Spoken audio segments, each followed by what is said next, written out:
Tequila. Crack open an ice-cold Monster and dominate the competition. Monster Energy. Unleash the beast. Grab yours today. If your day sounds like... We need the report ASAP. You deserve Modelo. If you've persevered through... You deserve this rich golden lager with a crisp but refreshing taste. Or if you overcame... 2 more reps, 2 more. You deserve this ice-cold reward. Modelo, the mark of a fighter. Drink responsibly. Beer imported by Crown Port Chicago, Illinois. The ESPN LA USC Trojan Media Network. Presented by Pachanga Resort Casino. We're back with Trojans Live. It's a touchdown, USC. This is Trojans Live for this Monday, December 9th. As we look ahead, the bowl game is set for USC football and so much more around the world of USC athletics. Once again, inside Heritage Hall, live from Los Angeles with Keely Orr and Sean Cody. Back to Jordan Moore. One final segment of Trojans Live for 2024. Jordan Moore, Sean Cody, Keely Orr with you. The over-under is presented by Pachanga Resort Casino, a proud partner of USC Athletics. I don't have a new over-under per Keely's request since she's the real boss around here. I went back. I watched every single last segment to tally up the final scoreboard. You guys are not very good at this segment. I just want you to say it was a lot of You're not very good threes. at making the lines either. Actually, I'm really good at making the lines. I have some evidence at that. Some of them not so great, but some of them I was pretty good at. But the final scoreboard. Oh, gosh. The winner, the over-under champion, Sean Cody. Wow. I'm obviously the best at this game. I'm so If you watch every week, you know how good I am. I mean, when we started this, you didn't even know what an over-under was. Yeah, we're learning now things at all times. Yeah, it was I'd like to thank a lot of people when it comes to this award. Are you giving me an award or no? I mean, it's like just give me an Aaron Rodgers belt situation. Thanks, guys. I'd like to thank. Here's my credential from the year. Thank you for this. No, just a tremendous lot of work goes into those over-unders every week on my end. You just have to prepare in so many different aspects of the football game because you know Jordan Moore's going to come with that line, and it was a ton of work, but I'm happy it all went to the right direction. Gentry tackles for loss. You got correct. That was an under. See, you had the guts to go under on something. Yeah, a lot of you guys going over and them not hitting. You all hit on Woody Marks getting 1,000 yards. Woo. Jacoby Lane. This is I set the over under Jacoby Lane touchdowns at 9.5. He finished with 9. Ooh. That's a nice line, Jordan. Way to go. I have 2 shout-outs to our guy Cody Kessler, who is not here today. One, his World Series prediction was Dodgers in 5. Well done. He got that point. Okay. Secondly, do you know who the Las Vegas Bowl touchdown single game record holder is? Cody Not Kessler? me. Oh, it's Cody Kessler. Oh, there we go. So Shouts there you to go. him. All right, we will talk to you. How much longer we got, Rick? Thank you, Rick, for all your work, for keeping us on the clock. Our Thank broadcast you to crew. Producer Gia. Thank you to our broadcast crew. Everything, as I mentioned, has gotten so much better year after year with the show, and this is the best one. It's not done though. We have a whole spring to come. So thank you to everyone involved. I already said producer Gia. Sorry. Now that's a second shout out. All right, we're done. Hey, fight on, everyone. This has been Trojans Live, presented by Monster Energy. Unleash the beast. Mayava back in, winds and throws. Jacoby Lane again. That's his second touchdown catch. Catches it at the goal line, steps in, unimpeded, with an Irish defender right behind him. The Trojans score. Tune in Monday nights at 6 p.m. on 710 ESPN and on the all-new ESPN LA app. And follow us on the ESPN LA Trojan Media Network. Trojans Live is an exclusive presentation of Play Fly Sports on 710 ESPN and the ESPN LA Trojan Media Network. Who you do? Presented by Pachanga Resort Casino. Hi, this is Sean McVay of your LA Rams. The Rams play here. KSPN, Los Angeles. 710 ESPN. A good karma brands radio station. 710 ESPN. The radio home of the purple and gold. And the home of Lakers talk. The Lake Show returned home last night after dropping 3 straight road games and picked up the win, even without LeBron. Russell shoots over Jeremy Grant and hits it. Wow, Grant played perfect defense and D'Lo threw it in anyway. You know, D'Lo got hot. Rui played phenomenal. You know, we just was able to kind of get back to Laker basketball, and we were able to get the win. It's a new edition of Lakers Talk with Andy Kamenetzky. AD, Rui, and D'Lo came up big and carried the purple and gold to victory in front of their home fans. And the Lakers are going to snap their 3-game losing streak with a win over Portland. And, Michael, this is kind of just what the doctor ordered. Lakers Talk is presented by Hoag Orthopedic Institute. When pain keeps you from doing what you love, Hoag Orthopedic Institute gets you back to you. Visit HoagOrthopedicInstitute.com to get the help you need today. Lakers Talk is on. Here's Andy Kamenetzky. What is up, Lakers fans? This is Lakers Talk. Andy Kamenetzky, ESPN LA. Dare I say, at our correct time. I'm not even quite sure what our truly correct time is for Lakers Talk because, as I often explain, and you are often all so patient and understanding and loyal to roll with these punches, we are often moved about a bit depending on what is going on with either the Rams or the Lakers or the Kings. Something happens to be going down on the rare Monday involving USC. Whatever, it has left us to move around some, but we are looking to be Mondays 7 to 9. Either way, we are always looking to be here with you. Very much appreciated. For those unaware, and everybody knows I'm Mr. YouTube, in part because, as the co-host of the Locked On Lakers podcast, available 5 days a week, Monday through Friday, everywhere you get your podcasts, always free, never behind a paywall. For the sickos who like to watch, there is a YouTube component. How quick was that, Funchy? 2 minutes. I'm not even sure that I can do it much quicker than that, given the length of time that is accounted for with the awesome imaging that Mario Ruiz provides. I was going to say, we have to attach it to the open or something.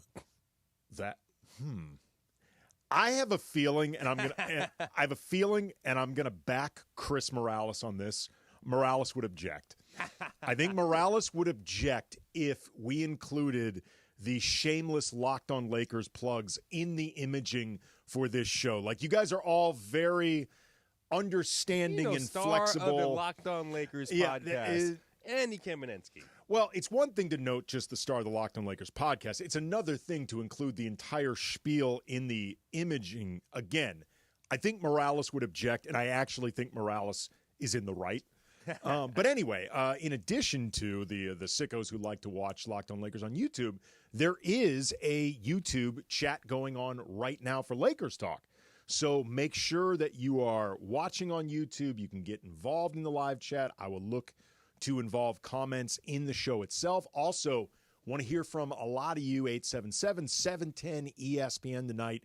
In particular, obviously you can weigh in on whatever you want, but in particular, I am curious to know, the Lakers, they had a game against Portland last night, which we will get into. The Lakers win 107-98, and it is a very important win that the Lakers banked. I'll explain that in a second. But the Lakers will, between today and I believe it's December 19th, they will play 3 games, counting the one on the 19th.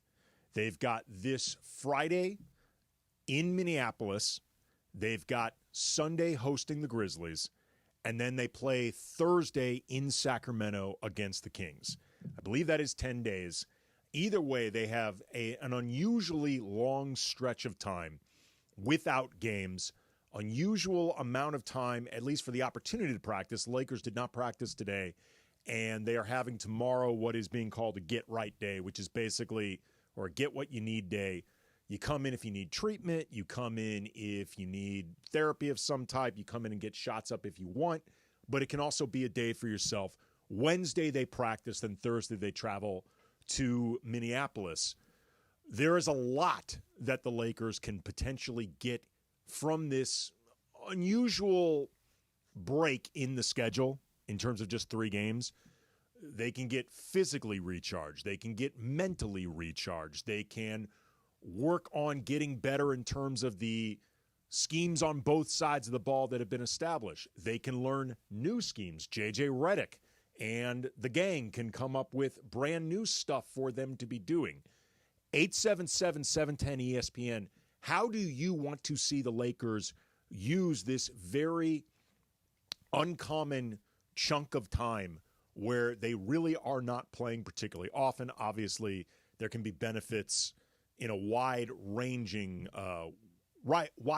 manner of ways. So we'll get into that. 7:30, we're going to be joined by Trevor Lane from Lakers Nation, big fan among Laker fans everywhere. He's got a YouTube component, frankly, that I am jealous of. Many of you sickos are out there watching that one. He is also the co-host of the NBA Front Office Show with Keith Smith. They get into a lot of really wonky CBA stuff that's very interesting, particularly if you are somebody that's always wondering about who's going to get traded and when and how. Then at 8:15, going to be joined by Mo Dakhil. He writes for Bleacher Report. He streams on Twitch. He's part of the Count the Dings network. He is a former NBA video coordinator with the Clippers, with the Spurs, Australian basketball. Mo really knows his stuff. You will be smarter following him on Twitter about the game at @MoDakhil_NBA. So that's 8:15. So again, the Lakers are entering what I am calling the NBA Cup break, downtime for the teams that are not part of the Cup semifinals and finals. The Lakers not defending their Cup title. And in the meantime, though, they come into this break after Sunday's win over the Blazers. In a lot of ways, this was a must-win game for the Lakers, which I realize sounds crazy or maybe even like a backhanded compliment, low bar to clear when you're talking about a very bad Blazers team that was shorthanded and frankly has very little incentive to win. They're probably trying to get down on the Cooper Flag sweepstakes. But given the circumstances for the Lakers, who had lost 7 of their previous 9 games, a few by 20+, one by 41 against the Heat, they had blown a very winnable game against the Orlando Magic, which in a lot of ways feels like this flashpoint for where the season started to go sideways. And you had Friday's game against the Hawks that the Lakers played for the most part extremely well. They got 70-plus points combined from LeBron and AD, but box execution down the stretch of the fourth quarter in overtime, you end up losing that game despite, again, very good performances like across the board, including even someone like Gabe Vincent, who had his best game as a Laker. I tweeted out at Cam Brothers before the final score, like, the Lakers may never get a better game from Gabe Vincent. You cannot afford to lose this game. This, in its own right, felt like the equivalent of the Lakers losing Kobe's 81 night. Like, you're never going to get better from Kobe. You're never going to get better from Gabe Vincent. So, and we're not far removed from J.J. Redick talking about embarrassing losses and the potential for splintering in a locker room, the need for more accountability, professionalism, all this stuff that had the Lakers lost this game against Portland, you are talking about entering this extended break feeling just awful about yourself, wondering just, is it even worth continuing with this roster moving forward, which, by the way, is something people are talking about anyway, we're going to get into later in the show. But this disaster gets averted. Anthony Davis ends up with 30 points, 11 rebounds, 5 blocks, very aggressive just from Jump Street, had 10 of the Lakers' first 12 points. Granted, unfortunately, the Lakers did not initially cash in on AD's strong play to opens, and that's where Rui Hachimura really started picking things up. He had 14 points in the second quarter, part of a 12-0 run that included back-to-back threes, him up faking from three-point line, getting to the rim. Rui was a plus 31 in this game, finished with 23 points, 9 of 13 from the field, 3 threes, 5 rebounds, 4 steals. And later in the show, I want to talk about a stat that I uncovered with Rui that I think speaks to at least one of the goals the Lakers should have over the course of this break of sorts, some of the things that I think need figuring out. And then D'Angelo Russell, just a phenomenal offensive night from D'Lo against Portland. Off the bench, 28 points, 9 of 17 from the field, 5 threes, gets to the line 6 times, makes 5 of them, 14 assists against just 2 turnovers. Like, I mean, really, I acknowledge this is a bad Portland defense, but those are pretty incredible numbers. And there were, with about 6-ish minutes left in this game, D'Lo had 13 assists and the Blazers had 12. Like, D'Lo was out-assisting an entire team. That is really, really difficult to do. Got also a number involving D'Angelo Russell that, in going through some of the stats, I have uncovered that I think also speaks to another one of the things that J.J. Redick is going to be looking to figure out over this period where the Lakers aren't playing much. They've got more downtime. J.J. has already said he's going to be meeting a lot with his staff. There are a lot of different things for the Lakers to figure out during this period where they only play 3 times between now and December 19th. 877-710-ESPN. I want to hear from Laker fans.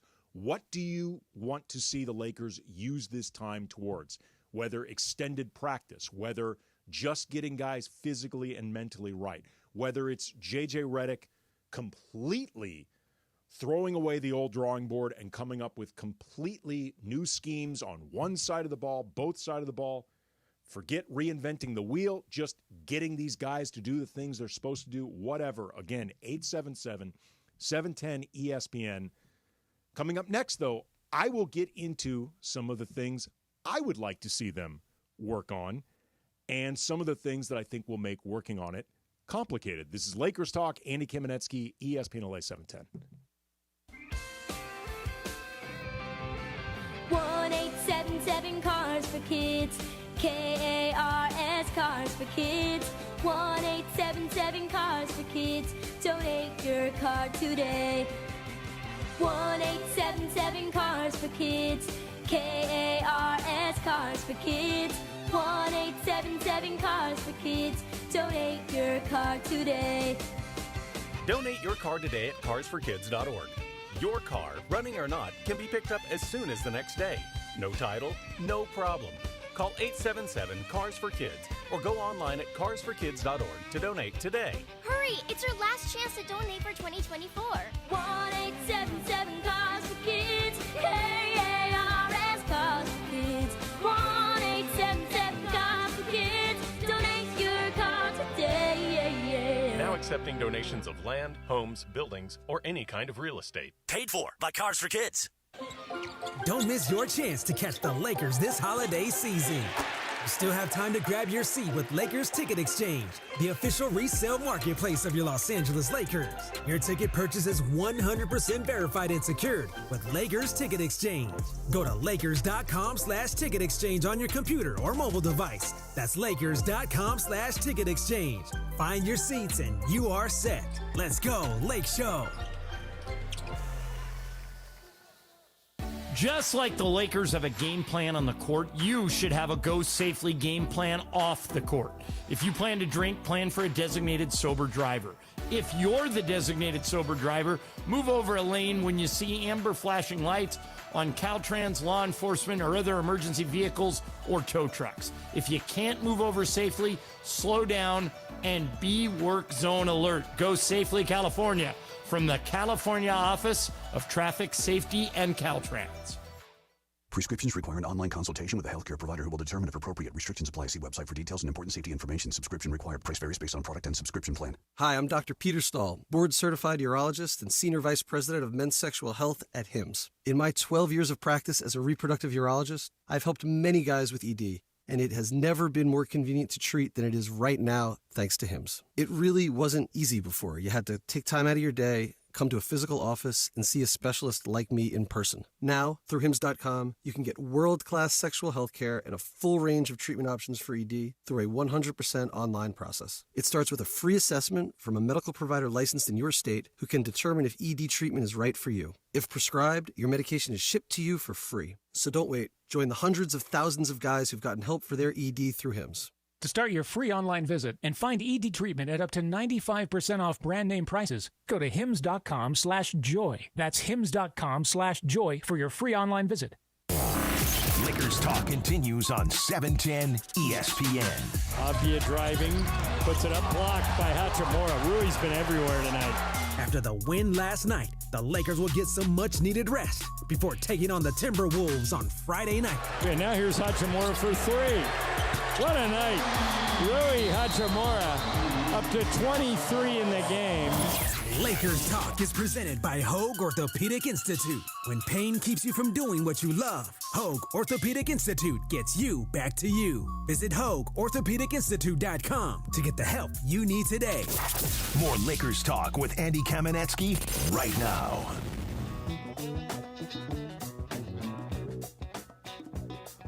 Lakers Talk, Andy Kamenetzky, ESPN LA 710. About 15 minutes, we will be joined by Trevor Lane from Lakers Nation. He is a big fan of Laker fans, literally worldwide. The Lakers Nation podcast and their shows, website reaches tons of people. He's going to be joining us in about an hour.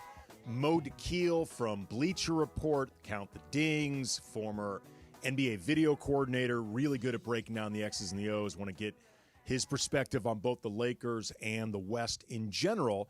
Had raised the question before, and again, 877-710-ESPN. If you want to weigh in, what are the things that you want to see accomplished during this extended period between now and December 19th, where the Lakers only play 3 games, counting the one on the 19th? They play this Friday, coming up in Minneapolis against the Wolves, then Sunday at home versus the Grizzlies, then Thursday in Sacramento against the Kings. An unusual amount of days off. Today was not a practice day, and tomorrow is sort of an optional deal. They will get back on the court on Wednesday. But want to hear from what people would like to see the Lakers drill down on to accomplish during this period. I'm going to get into some of the things I'm curious about. But before then, we are going to hear from who I have deemed the grand dame of Lakers Talk, because she is always calling in. She's always awesome. Robbie in East Long Beach. How are you, Robbie? Doing great, Andy Kamenetzky. Great win for the Lakers on Sunday. I thought AD was terrific. Rui came up clutch. I like the way that D'Angelo is playing off that bench, number one. And I feel maybe 50-50 they go on a good run with those extra days of rest. And I'm thinking maybe he'll get rid of the clipboard and try out those new schemes, because I think with the extra practice time, I think it's probably going to wear the legs out of them for the rest of the season. And I feel good about our chances of maybe getting to the number 5 seed when Vanderbilt comes back, maybe after the Kings series. Well, okay, I appreciate the call as always, Robbie. Like, Robbie raised a very interesting and kind of alarming point. Like the idea, he knows his stuff. I mean, Robbie's always on it, but the idea that they need to spend most of this time off their feet and not really practicing hard, because the prospect of practicing a lot during this period could end up putting too much wear and tear on them for the course of the whole season. We're only 24 games into this thing. Like, there are still 58 games left. So while I understand where Robbie's coming from in terms of the team's played an unusual amount of, like, bunched up games early in the season, and it has taken its toll clearly on LeBron. And, I mean, just the idea that it's been openly discussed whether or not he really could/should maintain the goal of playing 82 games, which obviously is not going to happen because he did not play Sunday against Portland. And, this time off, hopefully Austin Reeves comes back at some point. I'll be honest, I have no idea when Reeves is going to be back, how close he is to being back. He, ever since that November 29th fall against the Thunder, he has been listed as either doubtful, then out, or just straight up out. So while I have no idea how close he is to being listed as, say, questionable, like the next stage before probable and then actually playing, Austin Reeves has not felt like anybody that close to coming back. So it would not surprise me at all if at least one of these next 3 games Austin was still not available. That was a nasty fall. With LeBron, what I think is really fascinating about this, Funchy, is I have no doubt, or I should say, unless this foot injury And LeBron's had foot issues over the last couple of years, and maybe it's a better way to frame it Since as he a foot. got here, actually. Right. Maybe it's a better way to frame it as a foot issue as opposed to an injury, because they have not told us anything specific with LeBron's foot. So you're thinking injury? No. I just mean I'm sure his foot is bothering him. I mean more like the idea of something that is aching versus this is a specific injury that they are monitoring out of concern that it is about to get really bad. Like it's about to become something really bad that could sideline LeBron for a month, something like that. Unless it's one of those situations, I have no doubt, I'm pretty confident at least, that LeBron will look pretty lively Friday, assuming he plays against the Wolves. Maybe even also Sunday against the Grizzlies. Give him another few days off. He can look pretty active against the Kings. Like LeBron's two-way effort against the Hawks, the game before he sat against Portland, that was the best I think LeBron has played on both sides in a regular season game in a while. Like as far as sustain from start to finish, including overtime. Like I thought LeBron's energy was outstanding. But at the same time, we don't know how long that recharge is going to last. Like if you recharge older batteries, there are recyclable batteries, but they don't have the same shelf life as when you got them from CVS. Like they don't last as long even when you recharge them. They're not the same batteries. Don't talk to me. I'm a battery hoarder. Are you? I am. I wheeze the juice, man. How many just sets of batteries on 10% do you have around your house? A lot. Wow. A lot. Yeah. I'm always in bed and I don't want to change them. I don't want to change them. And then I forget the next day, and then the next day, and the next day happens. But the idea, we will not know until, say, January or maybe late December, how much, if at all, this period off helps LeBron even in the semi-long run. Like, that's just something we cannot know right now. Like, and if this is something that only provides him a charge for a couple weeks, then he starts looking worn down again, then it starts becoming something that you have to manage over the course of the season in a way that becomes very invasive. With someone like Kawhi, where he just takes 2 games off here and there, or I hope it's not at the level of Kawhi. I mean, Kawhi takes Embiid weeks doesn't off. play back-to-backs anymore. Right. I mean, and that obviously it's not just Embiid's situation in Philly. They've had a lot of guys who've gotten hurt, but that has been extremely disruptive for the Sixers. So if this does not recharge LeBron in a very serious way, that becomes something the Lakers have to manage. Like, do you find him one game every 5th to take off? How do you choose that game? Are you able to win the game without LeBron? Because in the West, there are only so many games you can afford to toss. The flip side is, if LeBron is not at his best, you could argue at times this season he has been hurting the Lakers. Like, if LeBron plays about 35 minutes a game, he is out on the court a lot. That's a lot of time to be spent with a guy that, for reasons that are totally understandable, he has to manage his energy over the course of 48 minutes, the 35 that he's playing. Most of that energy gets conserved on the defensive end. He picks his spots, to put it generously. And it may be understandable, but you have to account for it somewhere. You have to offset it somewhere. And you're talking about a roster that does not have a lot of good defensive players to begin with. There are times where even offensively it feels like LeBron gets tired. He looks for three-point shots more than he should. I think sometimes looks for the hit-ahead passes as a way to avoid having to bring the ball up the court and run something more set. There are times where it feels like there's some impatience in his shot selection, which is not uncommon with older players. They start getting more worn down.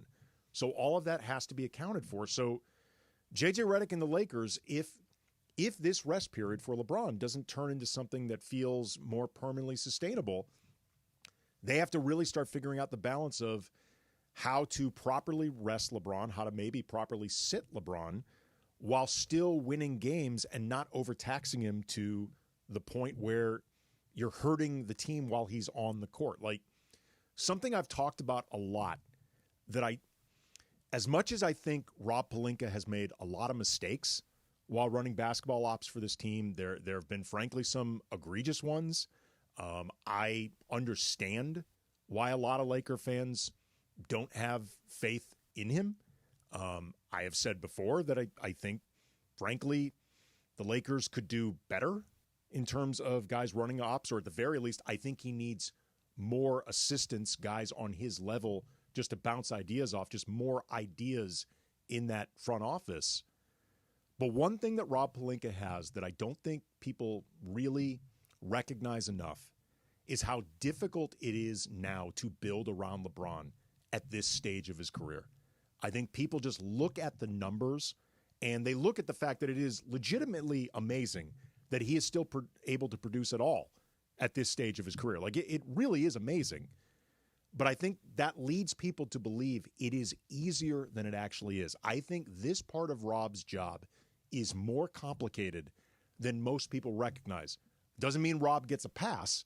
Like, job's hard. That's what the money's for. Go figure it out. Like that, your job is to figure out difficult problems, difficult questions, but I think it's actually more difficult than a lot of people immediately recognize. Can run that opinion by perhaps Trevor Lane from Lakers Nation. He's going to be joining us next. Lakers Talk, Andy Kamenetzky, ESPN LA's 710. Hey, it's Travis here for Prize Picks. Did you know that Prize Picks is the best place to get real money sports action? Why not join over 10 million users right now and sign up today? Because you can win up to 100 times your money on Prize Picks with as little as 4 correct picks. You just pick more or pick less. It really is that easy. For instance, Justin Jefferson, more than 83.5 yards next week. What do you think? More or less? Lamar Jackson, more or less than 1.5 touchdowns. And with Prize Picks, they put their members first, so all withdrawals are fast, safe, and secure. When I hit on Prize Picks, I can get my money in as little as 15 minutes. So download the app today, use the code 710, and you're going to get $50 instantly after you play your first $5 lineup. That's $50 instantly after you place your first $5 lineup with the promo code 710 with Prize Picks. Happy holidays from Prize Picks. Prize Picks, run your game. When pain keeps you from doing what you love, Hoag Orthopedic Institute gets you back to you. We are ranked number 18 in the nation and number 1 in Orange County for orthopedic and spine care by U.S. News & World Report. From the surf to the green, our world-class doctors are there, which is why more Californians choose Hoag Orthopedic Institute for orthopedic and spine care more than any other hospital. At Hoag Orthopedic Institute, there is no one better at getting you back to you. Proudly founded by premier physicians in partnership with Hoag. Learn more at HoagOrthopedicInstitute.com.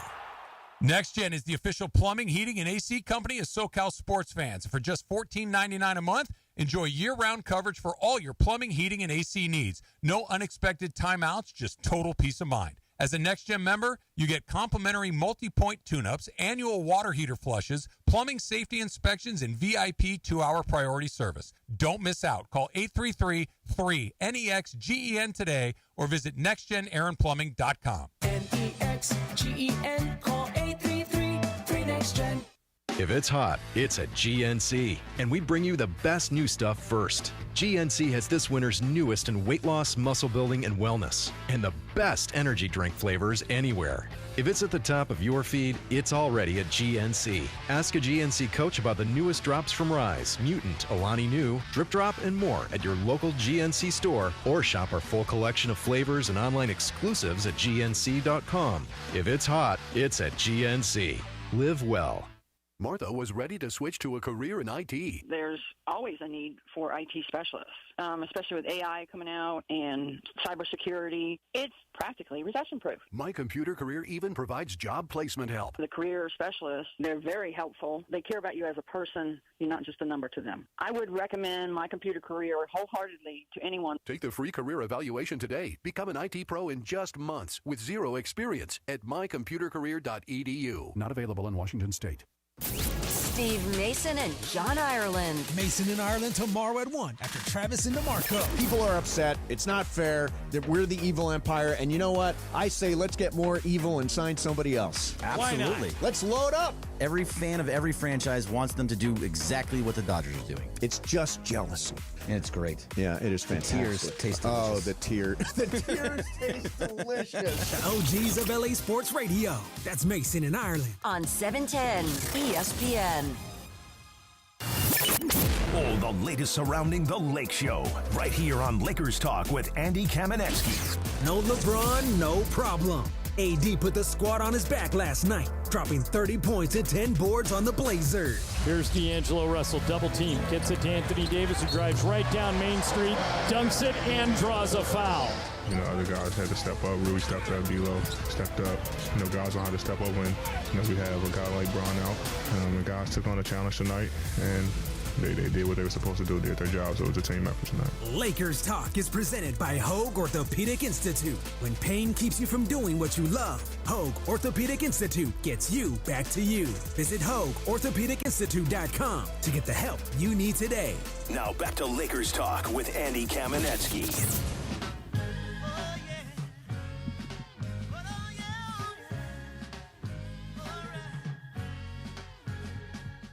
Tell me of the pie up in the sky. Yeah, I'll leave that to Jimmy Cliff. Andy Kamenetzky, Lakers Talk, ESPN LA. We are about 45 minutes from being joined by Mo Dakhil for Bleacher Report. He is a former NBA video coordinator for the Clippers and the Spurs. Knows a lot about X's and O's. We'll get into some of that about the Lakers and also the NBA at large. But right now, joined by a favorite of Laker fans literally worldwide. He is the face of Lakers Nation. He's got a YouTube presence that, quite frankly, I'm jealous of. He's also the co-host of the NBA Front Office Show with Keith Smith. Really good stuff for people interested in the CBA and also figuring out what trades are doable, not doable. Trevor Lane, how are you, man? Hey, Andy, I'm doing well. Thanks for having me on the show. Excited to talk some Lakers with you here. Okay, well, first of all, that's very good, just the fact that you're excited, because the first question I was going to ask you is we are now what I'm deeming the NBA Cup break. We are in the official NBA Cup break. The Lakers are 13-11. The season has been all over the place. How would you describe the state of these Lakers? You know, it seems like it's been a roller coaster. That's kind of where they're at right now. We get these winning streaks, we get losing streaks, games where they look good, games where they look terrible, games where they don't look like they want to be on the floor, and everything in between. So this has been a roller coaster season so far. This team, I think they are still trying to figure out what their identity is here under J.J. Redick, what they're going to be, and where they kind of fit in the Western Conference right now. So it's all very much still up in the air as we're heading into this kind of mini break here, as they're trying to discover exactly who they are. Wow, okay. Trevor, you're very psychic with this right now, because you're kind of leading to what I have on my dock for the next thing to ask you. AD talked after the Portland win about how they had rediscovered their identity, which is likely premature on the heels of beating a half-strength Blazers squad that's not even that good at full strength. But what do you think can be rediscovered through that win, if anything, or maybe that they did rediscover? You know, I think it's a few things, Andy. I think it's the defensive side of the ball. We saw them employing less switching, which has been a hallmark of their team for the past, a few weeks to month plus, where they've been switching just about everything, and teams started to figure that out real quick and really started to pick them apart there. So it was good to see against the Blazers. They were able to change that strategy a little bit, go to some more advantageous switches like we saw. Rui Hachimura would be okay with switching on to DeAndre Ayton, but they weren't quite switching everything defensively. So I think that was a good shift for them. We'll see, game by game, obviously that may change, but I think that's going to be an important part, is figuring out what is your defensive identity. Are you really a switch everything team? Are you going to go into something else? And I do think something else is probably the best course of action there. But then on the offensive end, the ball movement that we saw at the beginning of the season, they kind of went away from that, and we saw more stagnation for the Lakers. And it felt like in this last game against the Blazers, while there was no LeBron James, they did run high pick and roll with D'Angelo Russell and Anthony Davis a ton, we started to see the ball moving around, more players cutting. It felt more like a J.J. Redick style offense from what we saw in terms of player movement off the ball and things of that nature. So I do think it's rediscovering that, because we saw a lot of off-ball movement. We saw a lot of cutting, a lot of passing, all of that sort of stuff early on in the season, and that has waned as the season has gone on. So I'd like to see them get back to that. I'm hoping that in this little break they can rediscover that part of the game. Talking with Trevor Lane of Lakers Nation, also the co-host of NBA Front Office Show with Keith Smith. You mentioned that switching, and that's something that on Locked On Lakers and also last week right here on Lakers Talk, I have been getting increasingly frustrated and at times even angry at just how automatically they were switching and the way that they were switching, how they were doing it, that almost felt like literally just handing off the assignment to someone else. Like it almost felt coordinated with the players they were guarding.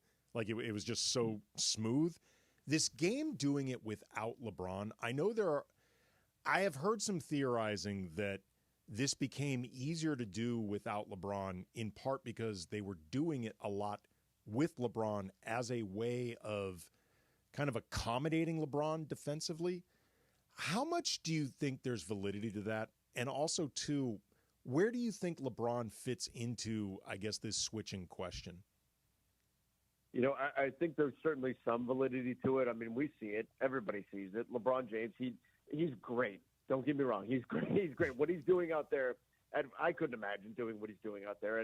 He's turning 40 in a few weeks here. But I think we all see defensively, he's not able to, possession by possession, be where the team needs him to be in terms of closing out on shooters, making the right rotations, things of that nature, certainly not getting back defensively. So protecting him on that side of the ball, I think, is something that's important to do. However, the problem is they don't have the personnel to do it.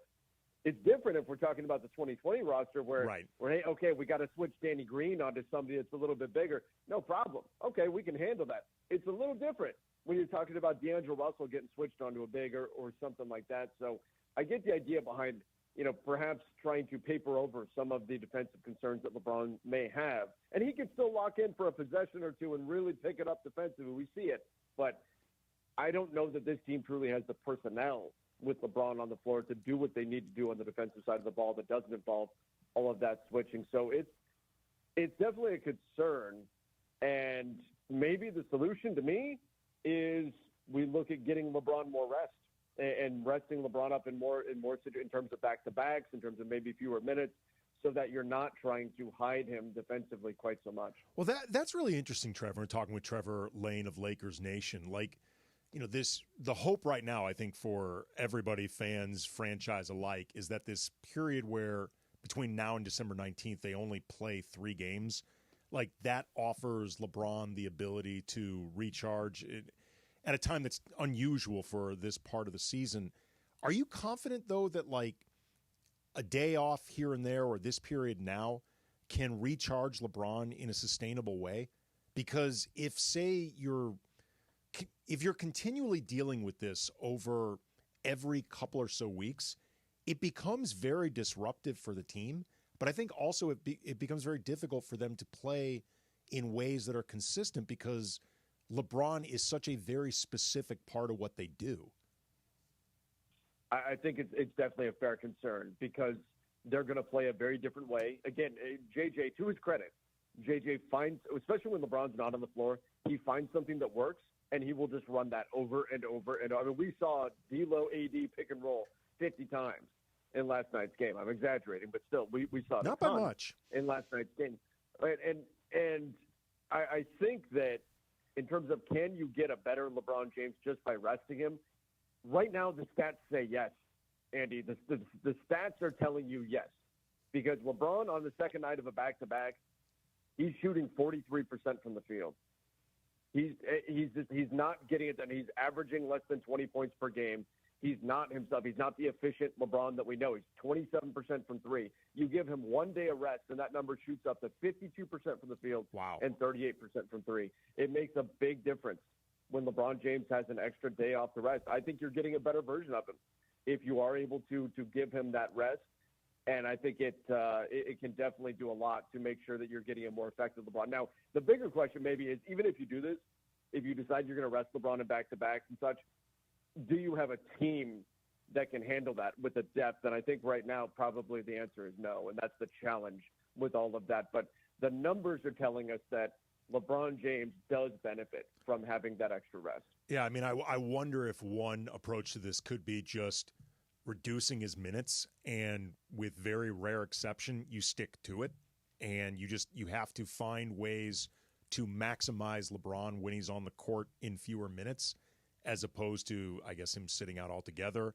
I also feel like, I mean, the numbers definitely bear this out, Trevor. His usage needs to go down. Like, they just need to find ways for LeBron to do less, period, because the more they're asking of him, generally speaking, the worse version you're getting of him. Absolutely, and that I think speaks to when you were asking about, Andy, what should the Lakers kind of discover or perhaps rediscover during this break here.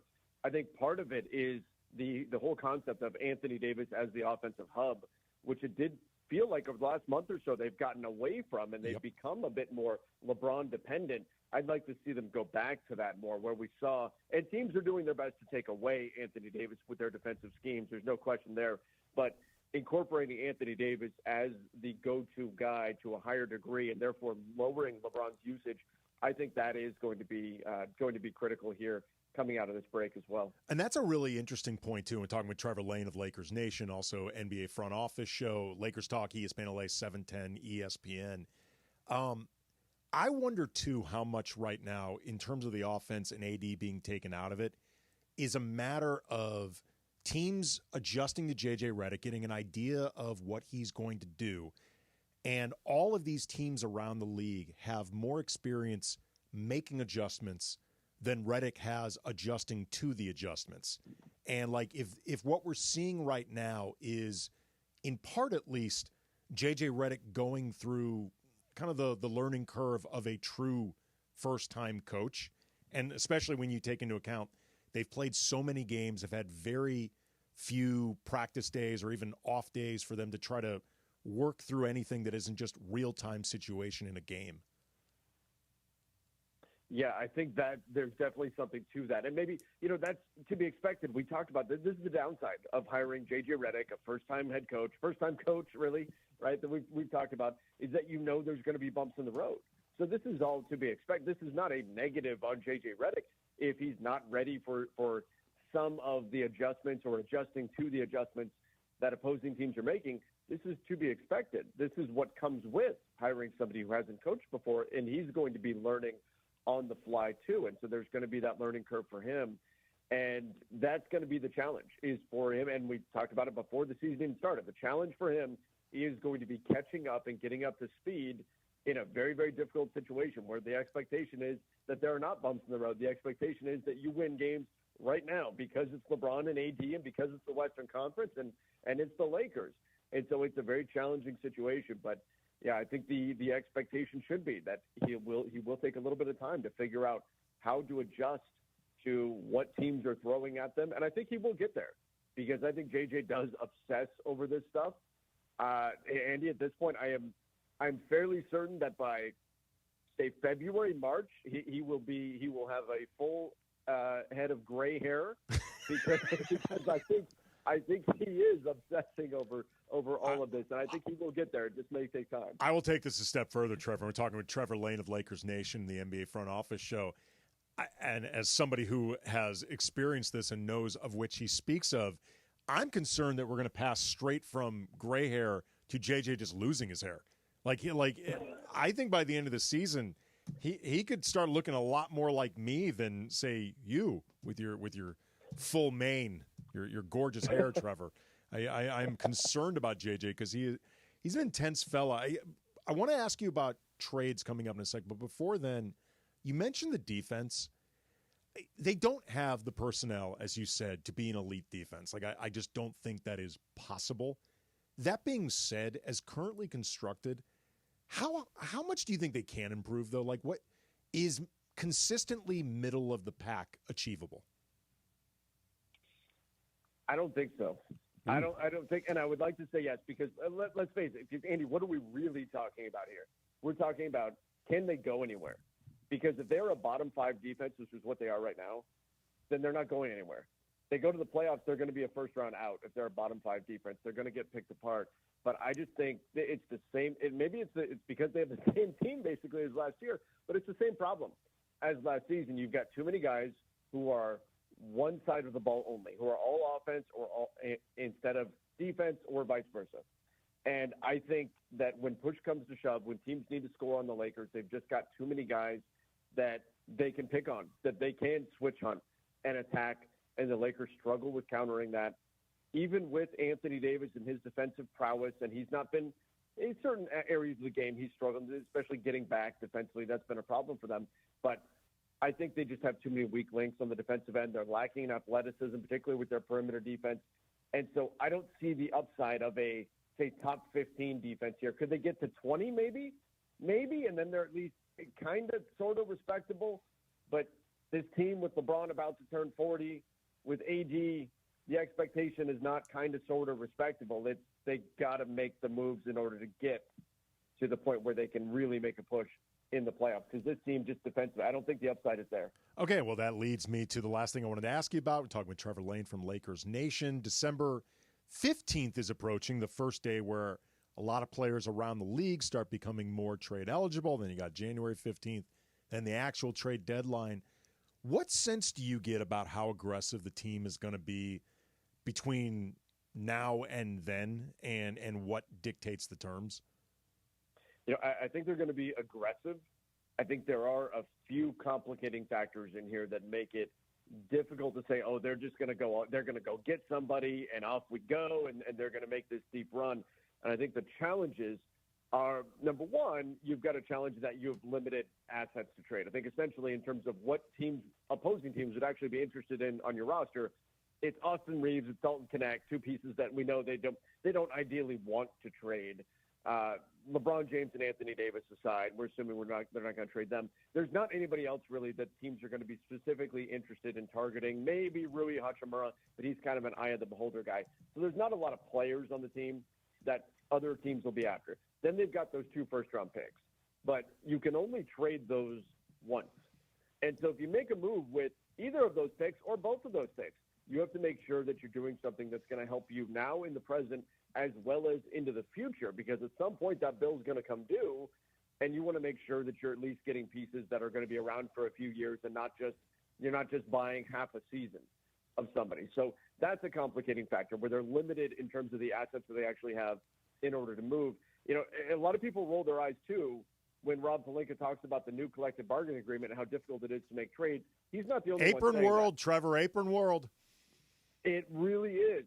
He's not lying when he says the new CBA is right. It is brutal trying to make trades under this new collective bargaining agreement. I think they went too far, but that's a different topic. I've heard you speak about that a lot. It is, but it's a tough situation to be under this new CBA and trying to make trades. Now, adapt and overcome, baby, right? Figure out a way to get it done. That's what the Lakers have got to do. We've seen other teams still make moves, particularly during the summer.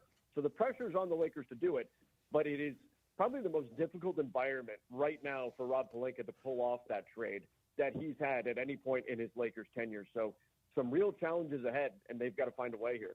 Well, never let you be accused, Trevor, of just telling the fans exactly what they want to hear, because that's definitely not the response they wanted. He is Trevor Lane. He is the face of Lakers Nation. He is also the co-host of NBA Front Office Show.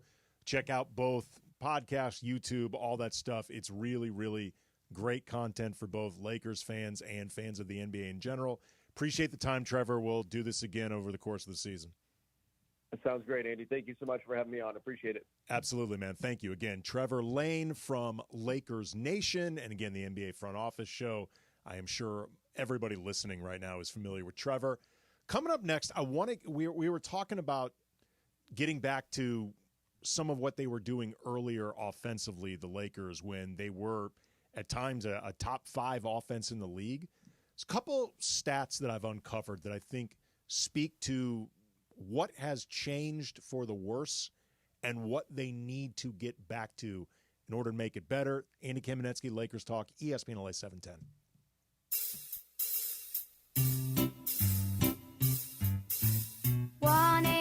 1-877 Cards for Kids.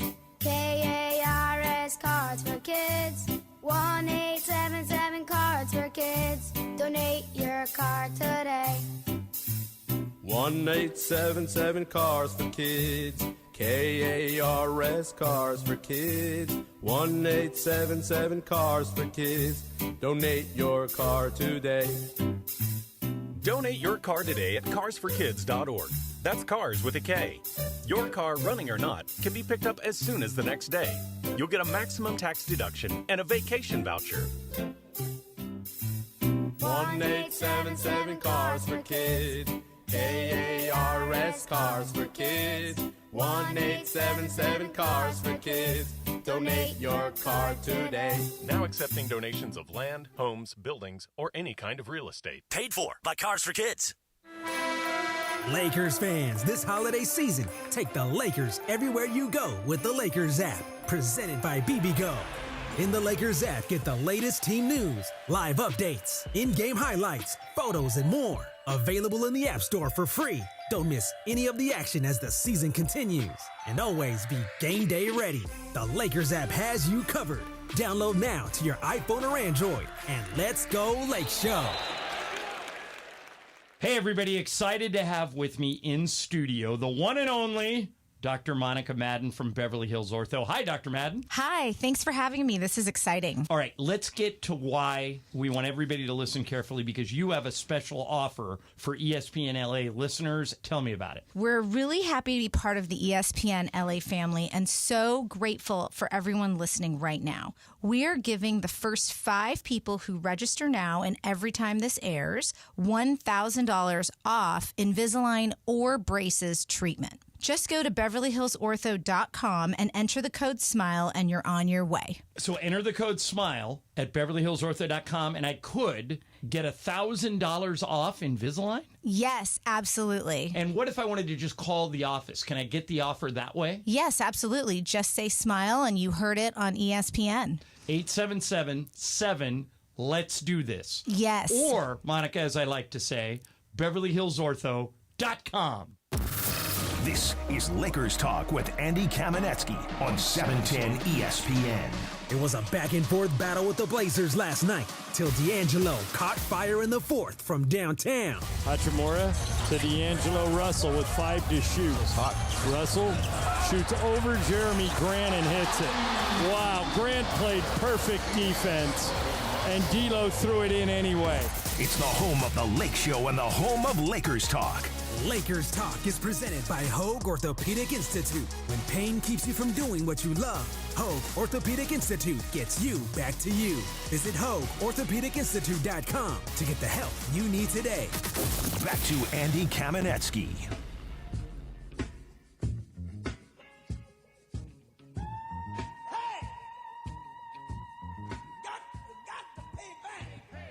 Lakers looking to get some payback across the rest of the league. Presumably recharged, several days off over the next 9-10 days. They play 3 games between now and December 19th.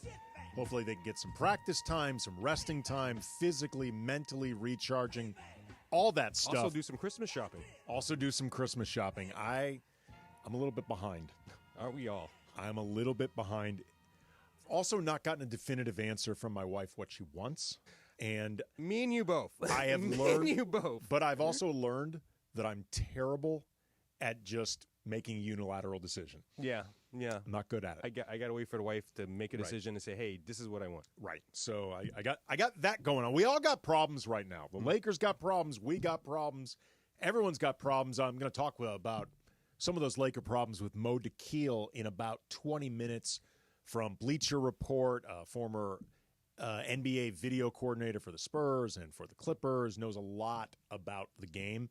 We were talking, though, with Trevor Lane from Lakers Nation about the need to get back to the way the offense was at the beginning of the season for the Lakers when they were a top 5 offensive rating, and everything was really centered around, by design, by like verbal edict, around Anthony Davis. And a lot of ball movement, a lot of body movement, kind of an egalitarian offense with Anthony Davis as a very generous sun that all the planets are revolving around. found some numbers that I think illustrate where things have gotten awry over the last 10 or so games. Between the start of the season and November 19th, when the Lakers were 10-4, Anthony Davis had a usage rate of 31.2, LeBron 26.4, and then a couple other guys in the 20s, Rui at a little under 16, Dalton Connect at 17. It was around the time Dalton was starting to break out some. Over the last 10 games where the Lakers have been 3-7, LeBron has a usage rate of 31.2, Anthony Davis a little under 29, and then a few more scattered 20s, and Rui down to 13, which I'm going to get to that in a second. That's got to flip back. Like, you need to flip back because, A, this team has to have Anthony Davis truly utilized as its best player. Anthony Davis is the best player on this team right now, and they are only going to go as far as AD takes them. And you have to run things where AD is actually the engine of the metaphorical car. And the more you are turning LeBron into the engine, the more the engine is going to overheat. And we've been seeing this because the more you've been giving LeBron to do, the more diminishing the returns have been, or the more erratic the turns have been at any rate. And look, some of this is contextual. I understand that Austin Reeves being out has made it so LeBron has had to handle the ball more. I get it. But some of this was happening before Reeves was out. Like, some of this was just, whether it's LeBron falling back into former habits, or I think at times it felt like LeBron was trying to work through a slump in real time. But we need to get back to, or the Lakers need to get back You're to. You're part of the team too, Andy. You know what? I am breaking down this team like 6-7 days a week. We are all a part of this team. I might as well. Yeah, we are all Lakers in one way or another. But they got to get back to AD as the hub, in part because I feel like AD as the hub leads to a more even shot distribution, more guys involved, like them running the offense the way it's supposed to, which led to another stat that I discovered. Rui Hachimura splits in wins versus losses. In wins, he's averaging 11 shots per game. In losses, a little bit less than 8. He's got a usage rate of 16 in wins, under 13 in losses. And what's crazy is his shooting splits in wins are actually worse than the shooting splits in losses. So it's not even a matter of what is bringing out the best in Rui necessarily. It's what's bringing out, I think, the best in the offense. Like, the more Rui is just involved, the more difficult it becomes to guard these Lakers. Plus, let's be honest, if you're not giving Rui a certain amount of shots, you're not getting the prime utility that he offers. He is first and foremost a scorer. It's not like Rui Hachimura, respectfully, is an intangibles guy. Like, you are putting Rui, you want to see Rui pick it up more on the glass. There are times where he can be effective defensively. He was actually quite good defensively against Portland. He had 4 steals. I believe he had a block. He was everywhere last night. Right. He was really, really active. And there are games like that from Rui. But for the most part, dude's out there to score. And if you're not looking for him, if you're not utilizing him up to a certain point, then you start questioning why he's even out there playing, I think, close to like 30 minutes a game, something like that. So I think that split with Rui in wins and losses and the discrepancy in the amount of shots that he takes, I think is in a lot of ways indicative of what the Lakers have been missing during this period where the offense has gotten out of whack, and what they need to rediscover during this period where they're resting physically and mentally, but also they're going to have some practices. And also J.J. Redick has said he's going to get back to the drawing board and try to rediscover that. There are also, though, Funchy, some people calling for the Lakers to make some drastic moves. More drastic than anything J.J. Redick could directly control. Talking big trades. How big? Into that coming up next. Lakers Talk, ESPN LA 710. Transform your living space into the ultimate smart home experience with Mir Audio Video. From breathtaking cinema rooms to seamless Wi-Fi systems, Mir's expert technicians are certified by the industry leaders, Crestron, Control4, Lutron, Nice, and more. Whether it's your cozy home or a bustling commercial space, Mir delivers unparalleled service tailored just for you. Visit the showroom today at 2040 Westwood Boulevard in Westwood or give them a call at 310-234-4010. That's 310-234-4010 or check out MirAudioVideo.com. Hey guys, it's Cappy. You've heard me talk about my personal situation with my divorce and subsequent custody battle in the past, and I know that you need a team behind you to get the justice you deserve. My friend Mark Reel and his team at Real Fathers Rights are here to help you guys. Visit realfathersrights.com/710. That's REEL. realfathersrights.com/710 or call 323-870-1611. That's 323-870-1611. Real Fathers Rights. The Father's Rights Attorneys. You're busy enough this season without having to get up on a ladder to clean out your gutters. Whether you're tired of unclogging gutters or don't even know what your gutters look like, it's time for a permanent solution you can depend on with Leaf Filter. For the holidays, don't miss your last chance to save up to 35% off when you protect your gutters during Leaf Filter's most anticipated sale of the year at leaffilter.com/game night. Clogged gutters aren't just a nuisance. They can cause extensive problems like flooding, roof damage, rotting siding, foundation issues, and more. Leaf Filter uses award-winning patented technology to keep out everything but water. Call today to schedule your free gutter inspection and get a no-obligation free estimate. And don't miss out on your last chance of the year to save up to 35% off when you protect your gutters with Leaf Filter, America's #1 gutter protection system. Schedule your free inspection at leaffilter.com/game night. That's their lowest price of the year, up to 35% off at leaffilter.com/game night. See representative for warranty details. Hi, it's LeBron. The Lakers play here. 710 ESPN. KSPN, Los Angeles. A good karma brands radio station. 710 ESPN.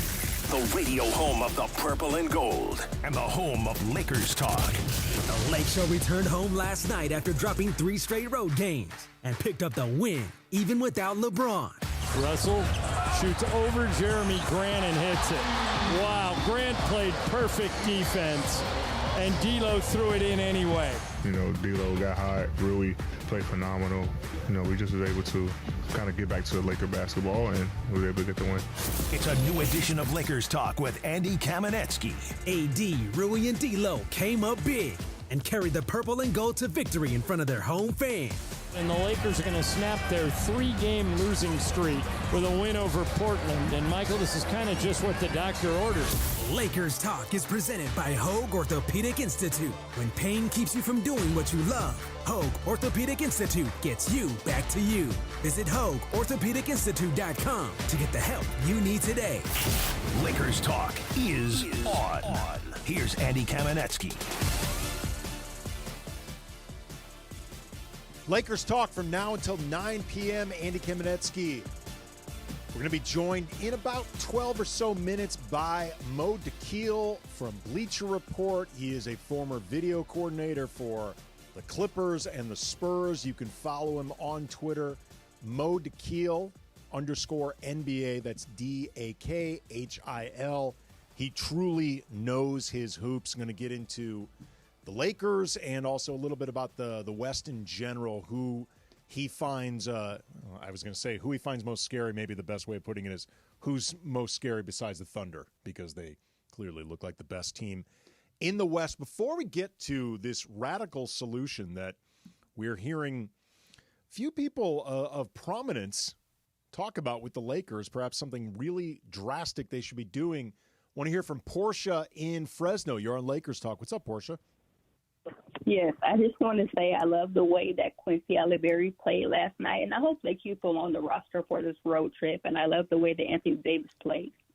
I appreciate the call there, Portia. As far as Quincy Olivieri goes, and first of all, I get why you and a lot of Laker fans that I hear from, whether through Locked on Lakers or through Lakers Talk or on Twitter at Cam Brothers, also same with Blue Sky, he's got a great personality. I mean, like, he has a truly, truly likable personality.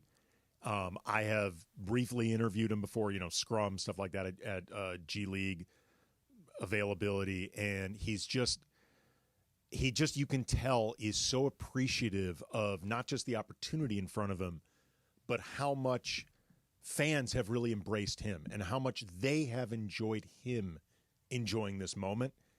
As far as whether or not he'll, say, travel with the team to Minnesota, how often he's going to be active, a lot of this depends on how likely is it do you think he could play, or even reasonably likely, because as a guy on a two-way deal, you only have a certain amount of games, 50, that you can put him on the active roster. And by the way, it doesn't matter if he plays or not. If he's on the active roster, it counts. Once you burn through those 50 games, you have to give him an NBA contract, or else you could theoretically lose him. Now, we are starting to reach a point now. There's only 54 games left where the Lakers could potentially pick their spots and then keep him active for a while, because then you don't actually lose that eligibility. But that is something they have to be mindful of. They also, too, want to be mindful of, for lack of a better way of putting it, not wasting his time. And the reason I say that is because Oliveri needs floor time. Like, he needs development. He's a development project. He has somebody with tangible skills, and I think he could very well be an NBA player. But he is still somebody they're developing, and you don't want to take him on a long road trip, for example, if he's not likely to play, especially if that means he doesn't get to play with the G League team, because that's really where he's going to get his opportunities. So you got to be thinking about what's best for Oliveri in terms of trying to turn him into an NBA player, even if the end game is to turn him into an NBA player for the Lakers. But, he has shown potential. Again, he's going to be a fan favorite wherever he goes. And also, might throw in, this the trade thing opening up next week, might throw a lot of stuff going on with him as far as, the team and what happens with guys on the roster. And, he might be in the forefront in February. Well, I mean, if, say, somebody like D'Angelo Russell or Gabe Vincent, two names that get linked a lot with the Lakers. Hood-Schifino.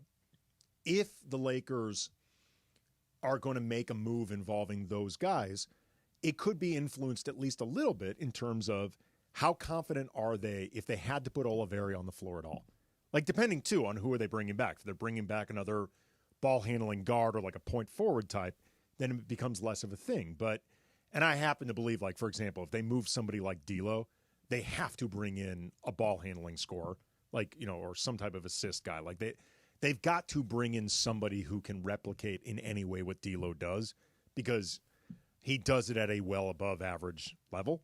And something I'm going to get into with Mo Dakhil, D'Lo may be a polarizing guy. I mean, I've seen that among Laker fans. He's very polarizing, but I think he's having a season better than a lot of people realize, and that's something I'm going to talk about with Mo. Speaking of trades, though, Funchy, Bill Plaschke over at the LA Times has a piece out now about how the Lakers should be looking to trade LeBron and AD right now, and frankly, that LeBron and AD should get the ball rolling by requesting a trade. In the case of LeBron, that is the only way you can move him, because LeBron has a no-trade clause, which I often refer to as a fake no-trade clause, because there's no way in hell the Lakers would ever trade LeBron without him asking in the first place.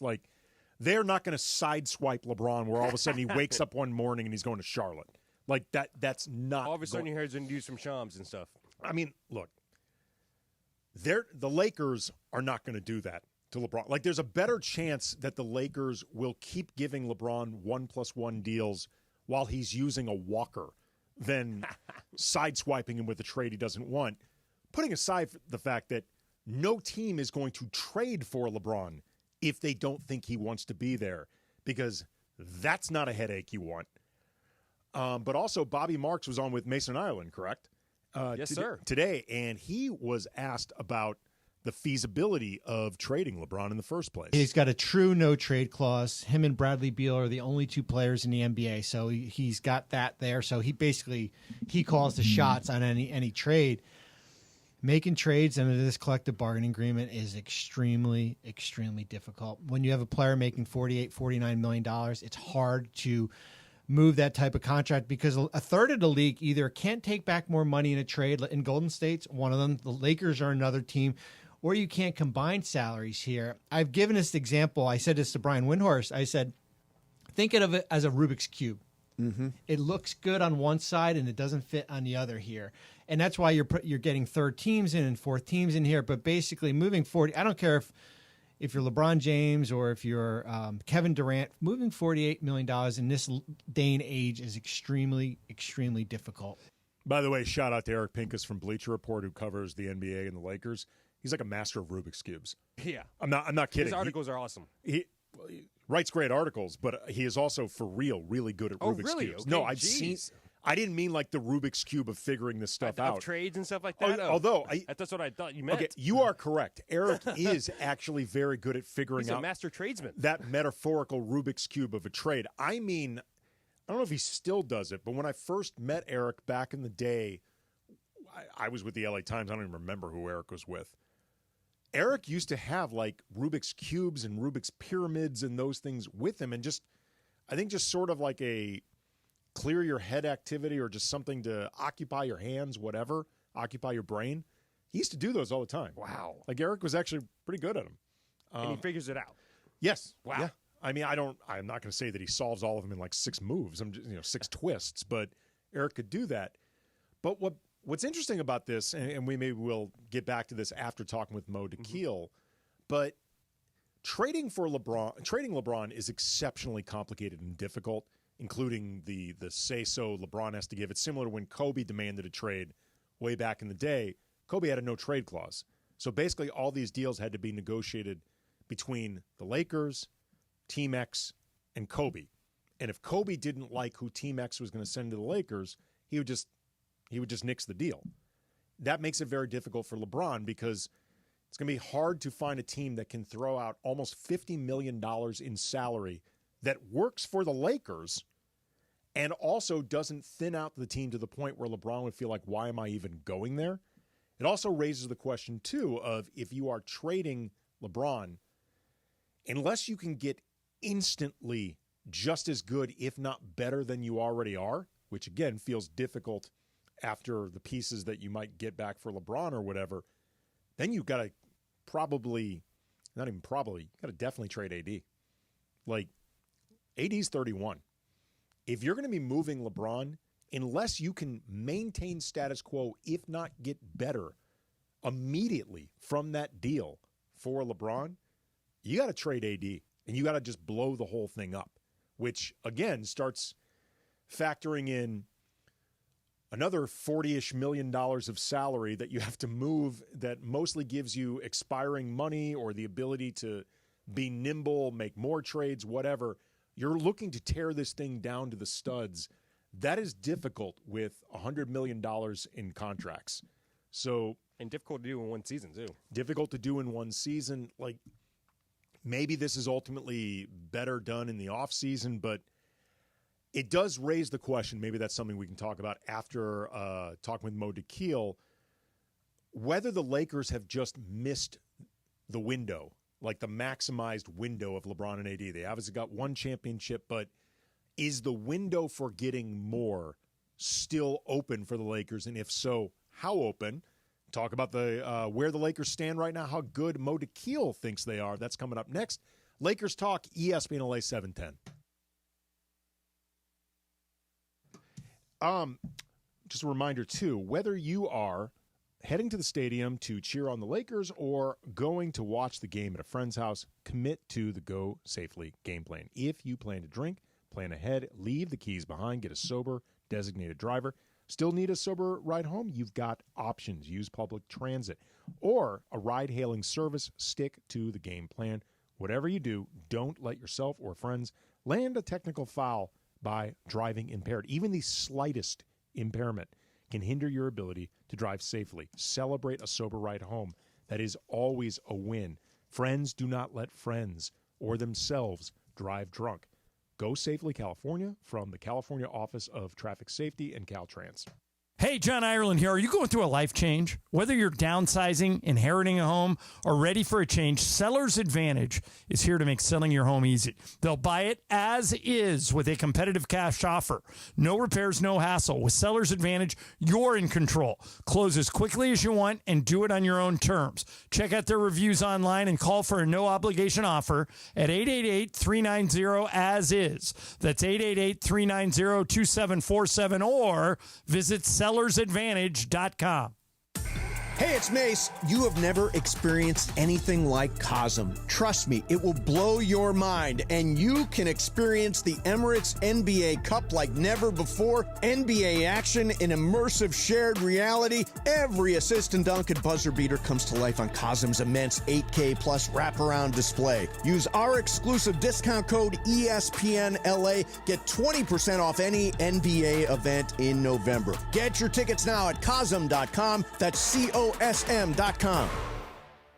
Decisions determine results. So which path do I want to take?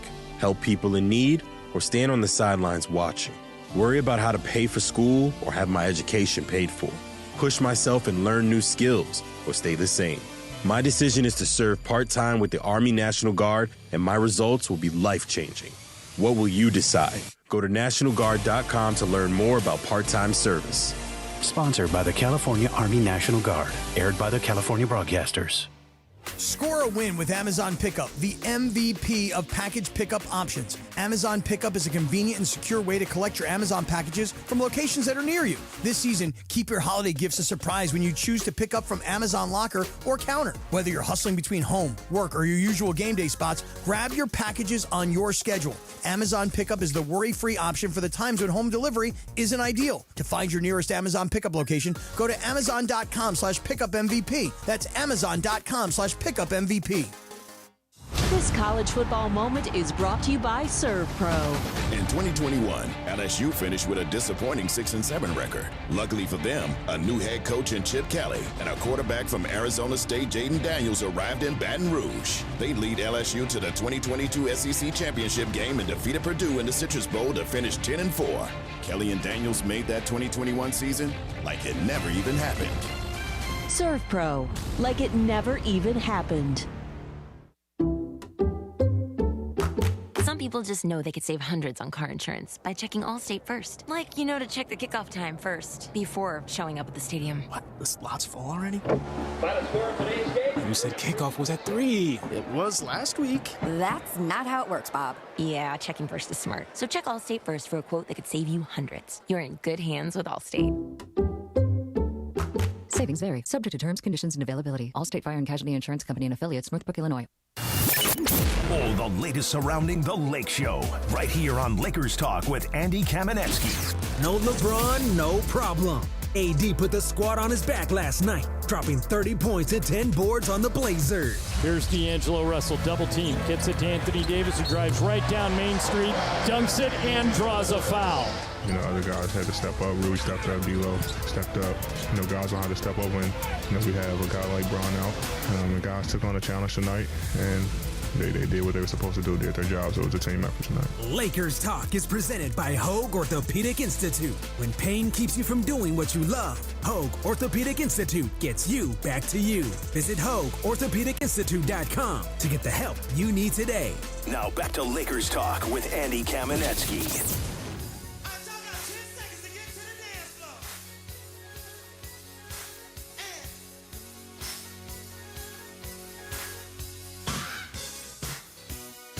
There we go.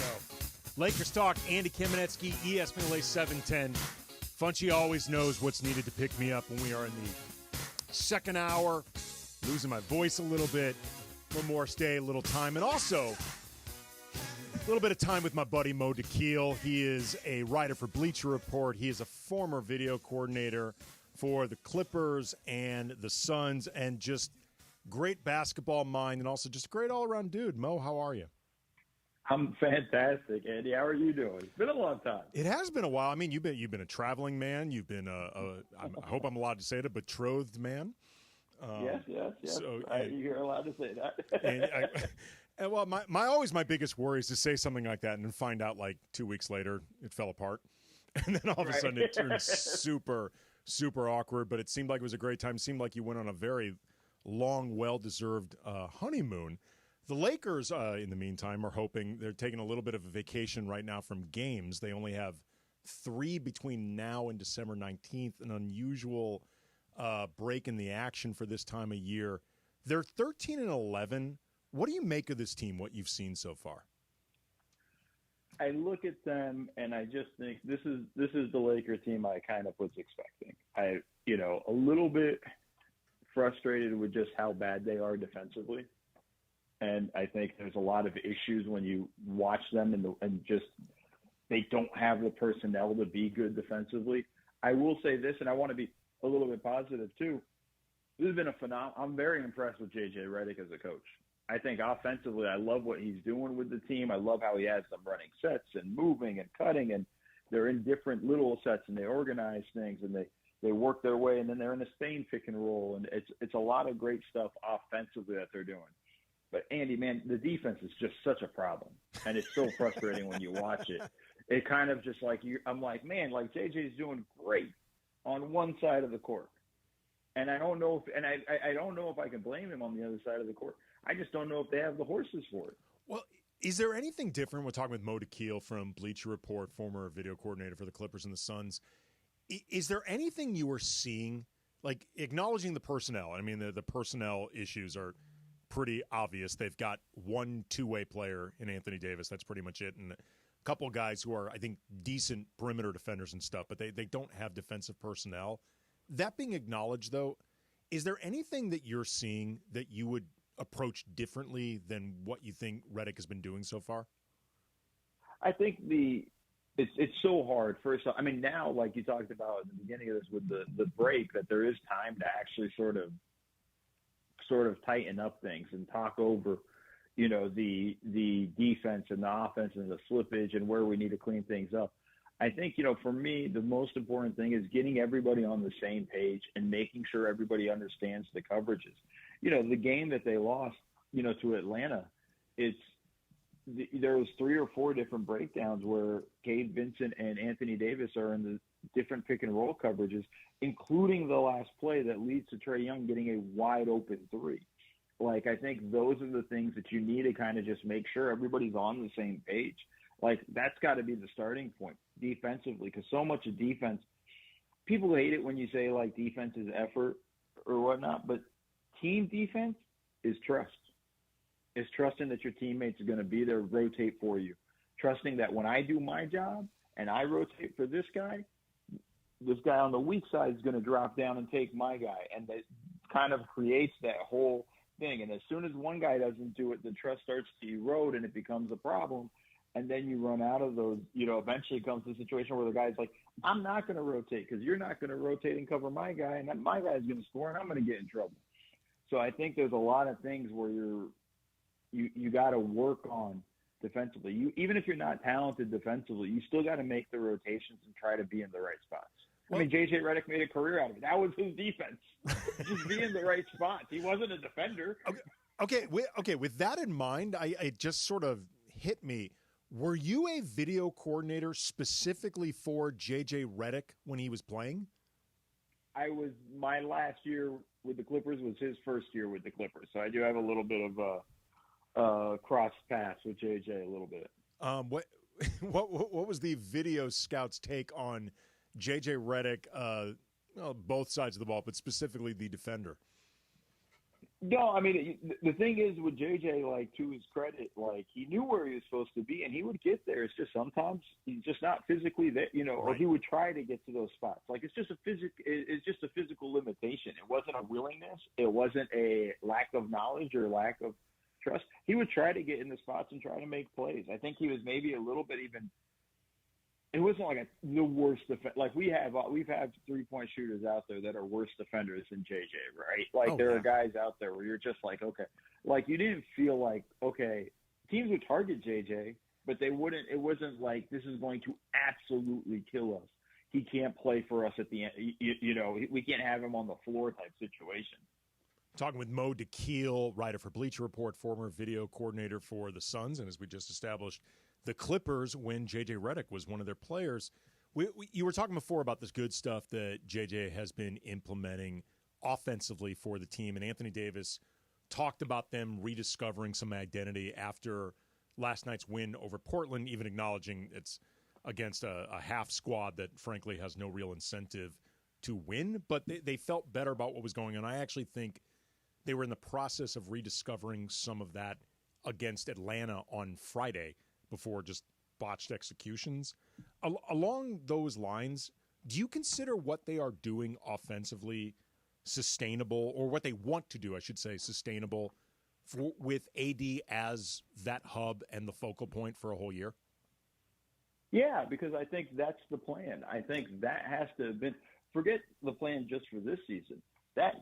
This has been coming for a long time within the organization of, like, we need that transition from LeBron to AD. I think this has been the plan. And then JJ made it absolutely clear in his press conferences leading up to the season. This is what's going to happen. We're going to play through Anthony Davis.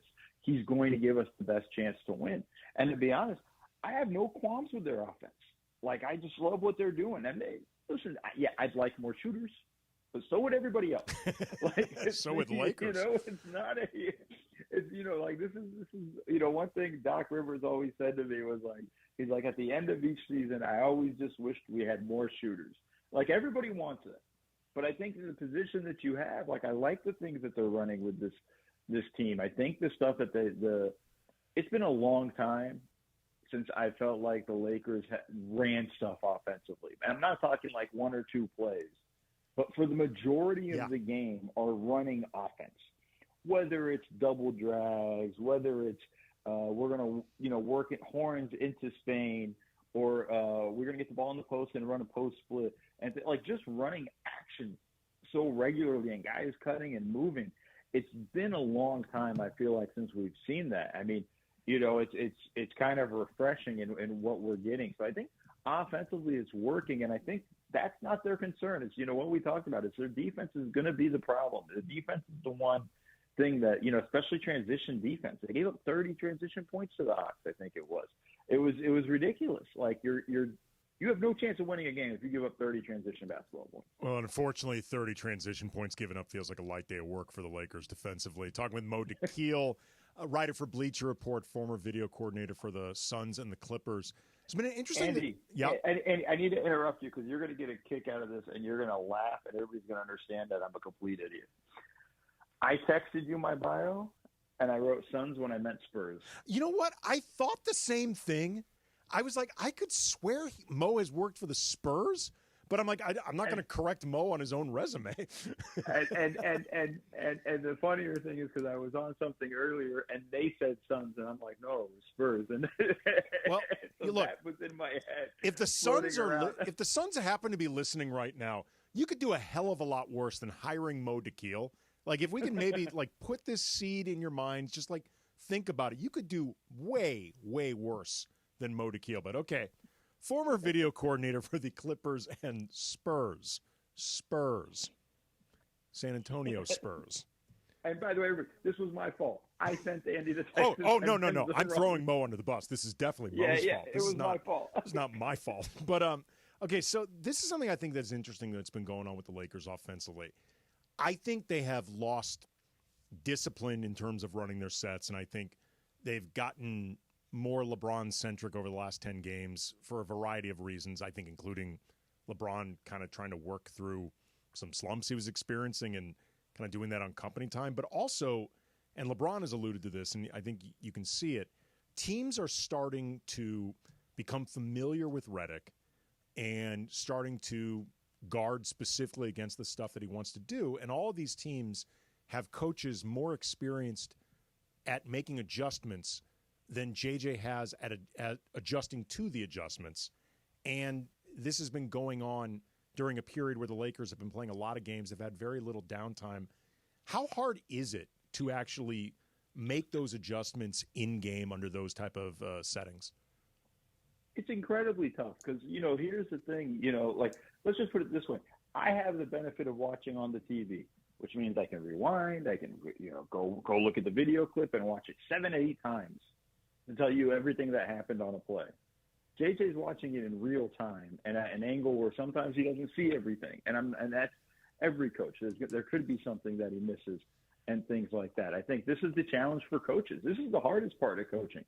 It's not the initial stuff. It's, okay, when everybody knows what you're running, what do you do then? How do you fix it? How do you adjust it? What's the small wrinkles you're going to add? You know, what's the little trick in Spain that you're going to add that's going to keep defenses honest and surprise the other team, you know, and catch them off guard? The way the league works is everybody knows the system. With the advanced scouts that are out there, like, it's so hard to kind of be to feel like your stuff's a secret. You know, like people used to say, like, they knew all of Pop's plays when I was in San Antonio. They knew the whole thing, the hand signal, everything. They knew it was coming. It's just how well do you run it? I think there's part of that. I think adding the wrinkle is going to be stuff that JJ's going to have to get better at, and that's something you just learn on the job over time, and it's every first-year head coach has got to kind of get used to that and tweaking it. JJ's maybe a little bit behind in the sense of he hasn't had an experience as an assistant like that, but it doesn't mean it's something that can't come, and I trust JJ's IQ to come up with some wrinkles over time and things like that. But it's going to take a little bit. But again, too, and with the offensive slippage, I think the other thing, Andy, again, we're going to see something a little bit different coming out of the break because you need to be able to put in wrinkles and stuff. You got to have practice. You got to have time to practice and to walk through it. You know, maybe a shoot around, you can walk through it and then just run it. But not every team can do that. Sometimes you got to have practice to kind of really put that stuff in. To say, okay, we're going to add this small wrinkle to the play, and when I signal this way, we're going to do it this way, and things like that. It just takes time. Talk with Mo Dakhil, writer for Bleacher Report and former video coordinator for the Clippers and the Spurs. Well established, the Spurs, definitely not the Suns, for sure. I want to ask you about something. I've been going through some different data for the Lakers and stuff like that, and an interesting wrinkle I've noticed. I mean, it's been apparent all season, but just this data highlighted even more, and I think it speaks to some of the difficult things that JJ has to sort through. D'Angelo Russell is a very polarizing player with flaws. He's got very high highs and often low lows. But if you go through all sorts of different data for D'Lo, including like five-man lineup ratings, three-man lineup ratings with, you know, any type of real minutes for 24 games played, D'Lo has like the best net rating for everything. And like it's become very clear that the team plays better when D'Lo is on the court. Like they literally succeed more. He also has, as I said, flaws. How do you go about approaching or scheming things like that when you know you have a player that you have to account for these weaknesses or shortcomings, but the parts may be better, the sum may be better than the individual parts with him? Yeah, I think that's, you know, one of the harder things there where you feel like we need to have him on the floor, but at the same time, there are nights where he's killing you. And it feels like he's killing you. And maybe the numbers don't show it and reflect it. It's real quick, not to interrupt you, but sometimes can it feel like a player is killing you more than maybe they were, like when you look back at the video or, you know, stuff like that? Absolutely, because you can look back again and you look back and you go like, actually, you know, he did a pretty good job covering this guy. It was this, you know, failed rotation that hurt us or this situation that hurt. You can definitely have that feeling, you know, in that when you're looking back at the film where you go like, hey, in real time, I thought this guy was the problem, but really it was this. I mean, I've seen coaches come back from, you know, ripping on a guy during the game about something, then come back the next day going after I saw film. Hey, I saw film. I understand what happens. I figured out what you were trying to do. It's not you. It was, you know, there's always going to be that kind of stuff in the way that goes. But I think just in terms of like scheming and trying to how do you figure that stuff out? A lot of it's sometimes game situations, right? Like you know, you're going to say end of game, you need a bucket. You're going to want D'Lo out there. End of game, you need a stop. He's probably not the fifth or sixth guy I want to put out there. You know, it's not the guy. It's like, nah. You know, you're kind of in that situation. He's low on the list. Lower on the list, yeah. Yeah, you know, he's a little further back, but it's just you're kind of in that. It's in that challenging domain there where it's so hard because and when he's going offensively and when he has it going offensively, you want to keep him out there. You want to be able to kind of maximize that as much as you can, but you have to be careful because at the same time, if he's dropping 20 on one, you know, on one end, but giving up 25, it's a -5 right there. But that's not what the data's not telling us. Well, that what I think with D'Lo though, I feel like the numbers make sense when you think about specifically this team. You mentioned earlier they're so awful in transition defending. Like I mean, the teams run against them all the time, despite the fact that they don't even turn the ball over that much. D'Lo creates looks for others, and he doesn't turn the ball over. Like, there's nobody, I think, on this team who handles, certainly among wings and guards, who handles the ball more, moves the ball more while turning it over less than D'Lo. So in that sense, I feel like he puts the team in their most precarious spot less often than a lot of other guys. That, to me, explains the net rating, at least in some ways. No, for sure. And I think the thing that scares teams is, okay, but they're going to target him on the other end. Yeah. We're going to see him in every pick and roll, and that's going to put us in bad positions. That's going to lead to open threes. That's going to lead to foul trouble for AD. That's going to put, us in difficult situations, rotation defensively, our game substitution rotations, because we might have to sub out somebody early because they picked up fouls because he failed to cover there. So, I mean, it's a hard one. There's probably not like a clean answer to it, Andy, in terms of how do you just kind of deal with it. I think you try to just be up front, and on nights when he's rolling, you're going to roll with him. And on nights he's not, you're going to hope somebody else is rolling. And I think that's kind of the thing, because like we've seen the streaks with him. We've seen him go incredibly hot and have an incredible run. And we've seen the lows, and it's really brutal when that's happening. The problem for D'Lo is just finding that consistency. And as a coach, it's hard because, like, I want to know what I'm going to get from a guy every night.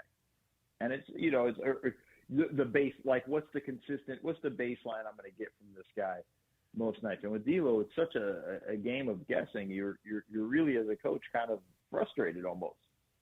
Well, and that explains a lot of the guessing that J.J. Redick often has to do with the roster in general that has a lot of just flawed one-way players, even one-way players that often provide something tangible and occasionally can look really good. He is Mo Dakhil. He is a writer for Bleacher Report. He's a former video coordinator for the Clippers and the Spurs, but never the Suns because, frankly, they weren't lucky enough to have him, man. Like, Mo, the Suns, there's a reason that organization's never won a championship. They never had you. Well, yeah, but neither did the Clippers. Well, okay, look, Mo, I don't want to necessarily put everything out in the streets, but there's a reason they don't have you, and it's not your fault. Let's just say it's not your fault. Not my fault. Mo's talked about this openly. The problem was not Mo Dakhil. Definitely never Mo Dakhil. Appreciate the time, brother, as always, man. Thank you. Thank you for having me, Andy. He's the best, man. Mo Dakhil. Again, follow him on Twitter at Mo, M-O, Dakhil, D-A-K-H-I-L _NBA. You will be a smarter NBA fan, NBA observer, Lakers observer, if you follow Mo. Again, good stuff. Coming up, an interesting anniversary for the Lakers that pissed off a lot of Laker fans. Not so fun trip down memory lane, a surreal trip down memory lane. That's coming up next. Lakers Talk, ESPN LA 710. With the holiday season in full swing, stay up to date with Lakers emails sent straight to your inbox. Each email offers something different. Lakers pregame emails gets you game day essentials before tip-off, from projected starters to game times. While Lakers Weekly emails gives you exclusive Lakers content created especially for subscribers. Never miss a minute of the action by signing up now at Lakers.com/emails. Let's go, Lake Show.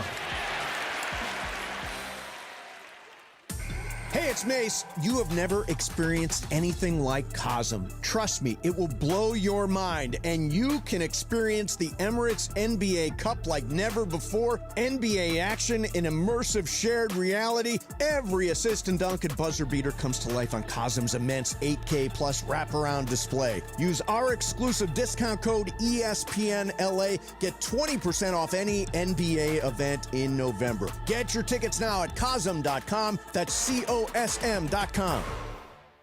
ESPN LA and Beverly Hills Orthodontics are teaming up this fall because we want to know who's smiling in SoCal. Go to ESPNLA.com and nominate who you think is making LA a better place. This can be a mentor, a teacher, a coach, a good Samaritan, a youngster who brightens your day. Tell us who's smiling and you could win some awesome prizes like sweet tickets from ESPN LA, Sonicare electric toothbrushes, whitening treatment, and a grand prize of Invisalign from Beverly Hills Ortho. Enter now at ESPNLA.com and remember, you're always smiling at Beverly Hills Orthodontics. Hey guys, it's Cappy. You've heard me talk about my personal situation with my divorce and subsequent custody battle in the past, and I know that you need a team behind you to get the justice you deserve. My friend Mark Reel and his team at Real Fathers Rights are here to help you guys. Visit realfathersrights.com/710. That's REEL, realfathersrights.com/710, or call 323-870-1611. That's 323-870-1611. Real Fathers Rights, the Father's Rights Attorneys. Texting enrolls you in recurring automated marketing text messages. Consent not required to purchase. Message and data rates may apply. Leaving for the gym so early? I'm ready to go. Since you started taking Nugenix Total T, you've been acting like when we met in our 20s. I feel like myself again. Lower testosterone after turning 40 slowed me down. Nugenix Total T has been a game changer for me. What is it about Nugenix Total T that's different? It's a key ingredient called Tesnor. It boosts free and total testosterone to help you get back the drive and energy from your youth. Total T is backed by 5 clinical studies. I've seen the huge difference it's made for you in the gym, at work, and in the bedroom. I'm so glad I sent them a text for my complimentary bottle. Text HUNK to 321321 right now for your complimentary bottle of Nugenix Total T. Nugenix is the #1 selling testosterone boosting brand at GNC and Walmart. Do it now, and we'll also send you a bottle of Nugenix Thermo X, our newest, most powerful fat burner ever. Absolutely free. Text HUNK to 321321. That's HUNK to 321321. Lakers Talk continues on 710 ESPN. Avdia driving, puts it up, blocked by Hachimura. Rui's been everywhere tonight. After the win last night, the Lakers will get some much-needed rest before taking on the Timberwolves on Friday night. Okay, now here's Hachimura for 3. What a night. Rui Hachimura up to 23 in the game. Lakers Talk is presented by Hoag Orthopedic Institute. When pain keeps you from doing what you love, Hoag Orthopedic Institute gets you back to you. Visit HoagOrthopedicInstitute.com to get the help you need today. More Lakers Talk with Andy Kamenetzky right now.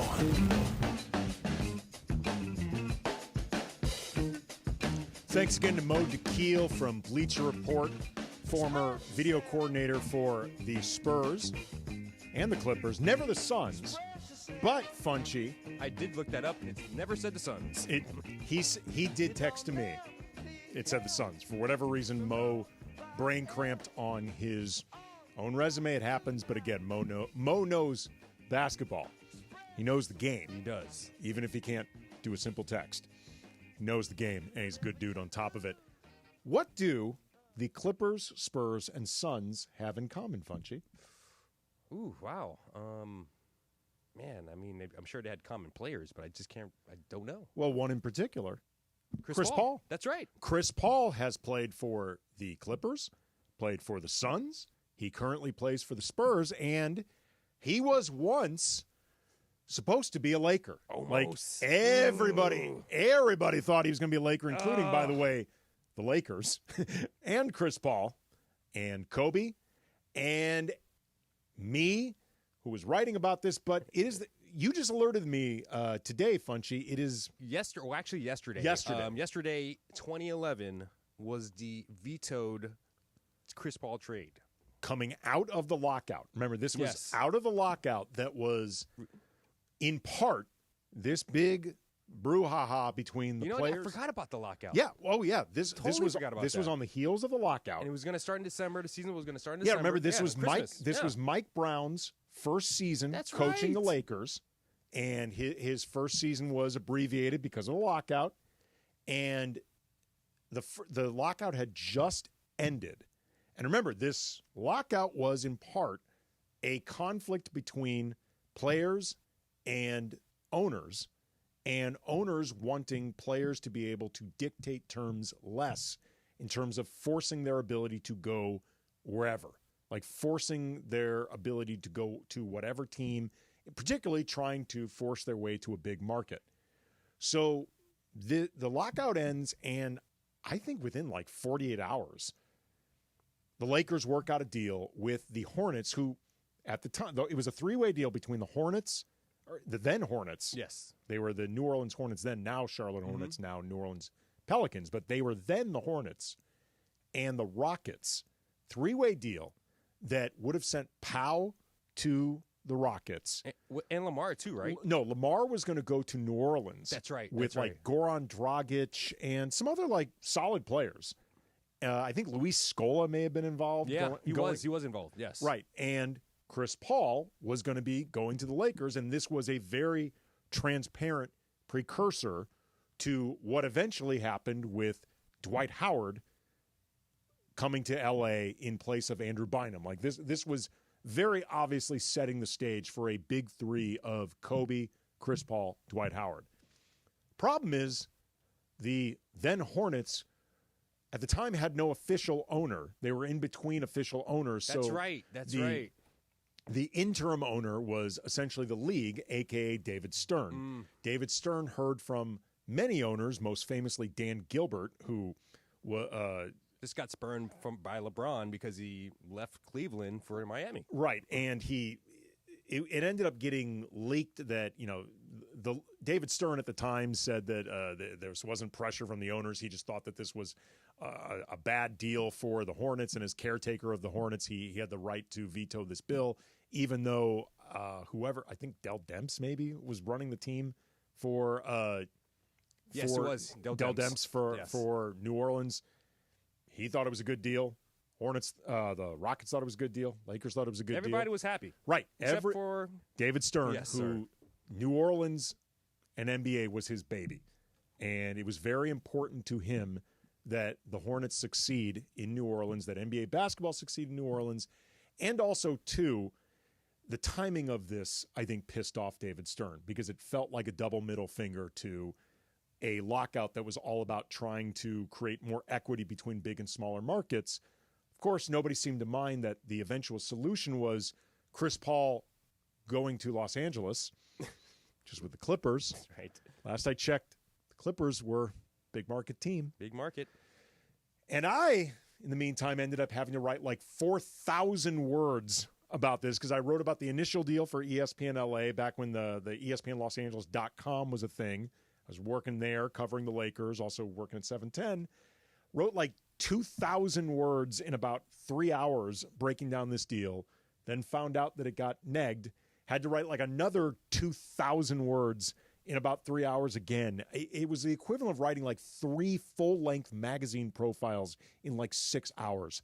I was livid. Earned your money that night. Dude, I was so mad about this. Like, both articles that And you were here, right, when it happened? Yes. I actually wrote the first article in the station here. Then went across the hall to the then ESPN LA offices. I don't even know what the hell's in there now. I don't know what's going on there, dude. Because that's where my editors were, and I'm arguing, like, what the hell am I supposed to do now? I just turned in this thing. Like, I think it actually even ran. I think the thing ran. And then Take it down. They had to take it down. I had to write something new. I wrote such an angry, that my follow-up was so angry at David Stern. Like, calling him a liar, calling Dan Gilbert a liar, calling all these people a liar. Also saying, like, I felt like Chris Paul deserved better. Like, I felt like Chris Paul was being used as a pawn between, like, the owner, like the small market owners and David Stern, and he wasn't really being given agency. And I'm like, if any player has earned agency in all this, it should be Chris Paul. Mm-hmm. Like, he had been a model citizen with the Hornets. He had been great in the community. He had been great for them. He very quietly asked for a trade, didn't make a stink over it. Tried Not to, like some players do. Right.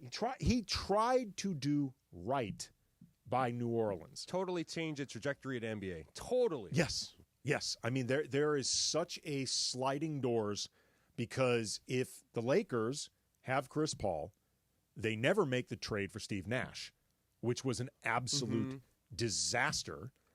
Who knows if maybe Mike Brown works out better, right off the jump with Chris Paul and Kobe. Even Dwight. Yeah. I mean, Chris Paul and Dwight creates a potentially longer bridge. Maybe if you have Chris Paul and Kobe there, you somehow get through to Dwight better. Mm-hmm. Either way, a Chris Paul totally changed everything. A Chris Paul Kobe backcourt would have been nasty in the best possible way on both sides of the ball. Like, we were robbed of a lot, man. Not to mention, too, like, who knows if Chris Paul maybe has a ring? Because that's the one thing missing from his resume. He's not going to get that in San Antonio right now, I'll tell you that. No, although he is helping him. Yeah, he is. He is helping him. But, I mean, that is such a fascinating... And also, shout out to him. He just went up to number 2 in all-time assist list. Look, Chris Paul rubs a lot of people the wrong way. I get it. He often rubs teammates the wrong way after a while. Like, he can get on your nerves. Like, my personal interactions with him have been great. Like, I've really liked my interactions with him over the years. I think he's a solid person, like just a person. Mm-hmm. And he's a hell of a player. But, you know, he can Heard wear on teammates. Heard some things. He can wear on teammates. He is, I'll be honest, dirty on the court. Oh, yeah, dirty player. Dirty, yes. I mean, he's like involved with some of the dirtiest plays in NBA history. He and Draymond Green are on the Mount Rushmore of nut punchers in NBA history. Yeah. I don't know who the other two guys are. I mean, Rondo spit at him. Yeah. But he's a great player, and not going to lie, it bothered me a lot that we did not see him as a Laker. Coming up, we're going to close out, as always, with a little crunch time. Funchy's going to feed me some NBA stories. That is next on Lakers Talk, ESPN LA. Just like the Lakers have a game plan on the court, you should have a Go Safely game plan off the court. If you plan to drink, plan for a designated sober driver. If you're the designated sober driver, move over a lane when you see amber flashing lights on Caltrans, law enforcement, or other emergency vehicles or tow trucks. If you can't move over safely, slow down and be work zone alert. Go Safely, California, from the California Office of Traffic Safety and Caltrans. When pain keeps you from doing what you love, Hoag Orthopedic Institute gets you back to you. We are ranked number 18 in the nation and number 1 in Orange County for orthopedic and spine care by U.S. News and World Report. From the surf to the green, our world-class doctors are there, which is why more Californians choose Hoag Orthopedic Institute for orthopedic and spine care more than any other hospital. At Hoag Orthopedic Institute, there is no one better at getting you back to you. Proudly founded by premier physicians in partnership with Hoag. Learn more at HoagOrthopedicInstitute.com. Hey guys, it's Sedano. You know those memes about guys panicking over last-minute holiday shopping? Yep, that's me. Guilty. You don't want to be that guy, okay? This year, don't be the guy that ends up falling for the trap of, oh, you don't have to get me anything. No. It's a trap, okay? My holiday strategy is less stuff, more flowers. I'm sending farm fresh flowers from the Books Company. And I've got 25% off your entire Books purchase so you can send some too. Their flowers are cut fresh, sourced directly from the best flower farms, so they last way longer. And it was easy. I picked a bouquet, set my delivery date, and that's it. Get a festive bouquet for mom, a mini tree for grandma, and go big with a flower subscription for your wife or your girlfriend or that significant other. And right now, you'll save 25% off with my promo code ESPN. Go to Books.com. That's BOUQS.com. Use the promo code ESPN. That's BOUQS.com. Promo code ESPN. Books. Promo code ESPN. Steve Mason and John Ireland. Mason in Ireland tomorrow at 1 after Travis and DeMarco. People are upset. It's not fair that we're the evil empire. And you know what? I say let's get more evil and sign somebody else. Absolutely. Let's load up. Every fan of every franchise wants them to do exactly what the Dodgers are doing. It's just jealousy. And it's great. Yeah, it is fantastic. The tears taste delicious. Oh, the tears. The tears taste delicious. The OGs of LA Sports Radio. That's Mason in Ireland. On 710 ESPN. It's crunch time on Lakers Talk. When the clock is ticking and it's all coming down to the wire, you know what that means. This is crunch time. All right, going to close things out with a little crunch time. What do you got for me, Funchy? All right, the streak is over. I mentioned this last week. Washington was on a historically bad losing streak. They lost every game in the month of November, and we and you decided, like, they weren't going to win until January, basically. They finally won last Saturday. Dude, forget the idea of did you have Denver as the team no, they'd snap it against. We had Charlotte. okay, forget the idea of it's against Denver. It's against Denver on a night where Jokic had what, like 56? Like 50. I think he had like a 56-point triple-double or something close. Yes. That's crazy. Did not see that coming. Congratulations to Washington. Yes. And going back to Denver. Well, you can't break up that team now. They got to take all their players off the trade market. And also, just makes you wonder about Denver, who Jokic has to put up these insane numbers for them to win, because the night after he put up that 56-point triple-double, he had 48 and another almost triple-double. Yeah. So I don't know what's going on with Denver. Well, I mean, what's going on with them is they're top-heavy. They're a very, very top-heavy team. They don't have a ton of depth, and they are seriously dependent on Jokic, particularly with they've had some guys out on top of it. All right, so we move on. 20 years ago today, Tracy McGrady delivered a legendary 13 points in just 33 seconds. Oh, that was today? Today, 20 years ago today. Dude. Remember that? Jeez. I do remember that, and T-Mac was a great I know, player. he was robbed. He was robbed. He was a really, really great. Like, there was a period where he was not just one of the best players in the league, but like he was a two-way player. He was a versatile player. He was really, really good. Also, shout out to very good in his career in media. He's very good on air. Oh, yeah, he is. Really good. Really I think T-Mac is terrific on air. One of the greatest comebacks in history. What do you think? Yeah? It's pretty awesome. Yeah, right? It was pretty amazing. I mean, I think that, and also Reggie Miller doing what was it, like 8 points in like 6 seconds or something like that? I loved seeing that happen just because it was against the Knicks. Yeah, that's right. I love Nick Schadenfreude. I think he did the choke sign to Spike, and yeah. I love me some Nick Schadenfreude. And that's all I got, man. We gotta go. We gotta go. Man. We gotta go. How many seconds do we got before we gotta go? We have about 90 seconds. Got about 90 seconds before we have to go. So we gotta vamp a little, Funchy. That's what we got to do right now. Yeah, we do. We got Lakers on Friday. Got Lakers on Friday. They're going to be in Minneapolis, the site of a 20-plus point loss. Mm-hmm. So that should give them a little bit of fuel.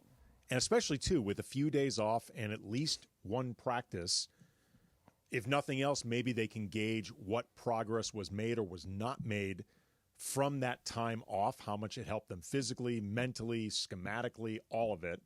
Even if they don't win, do they look better than they had before? Then they go Sunday to back to the Crypt, and they take on the Grizzlies.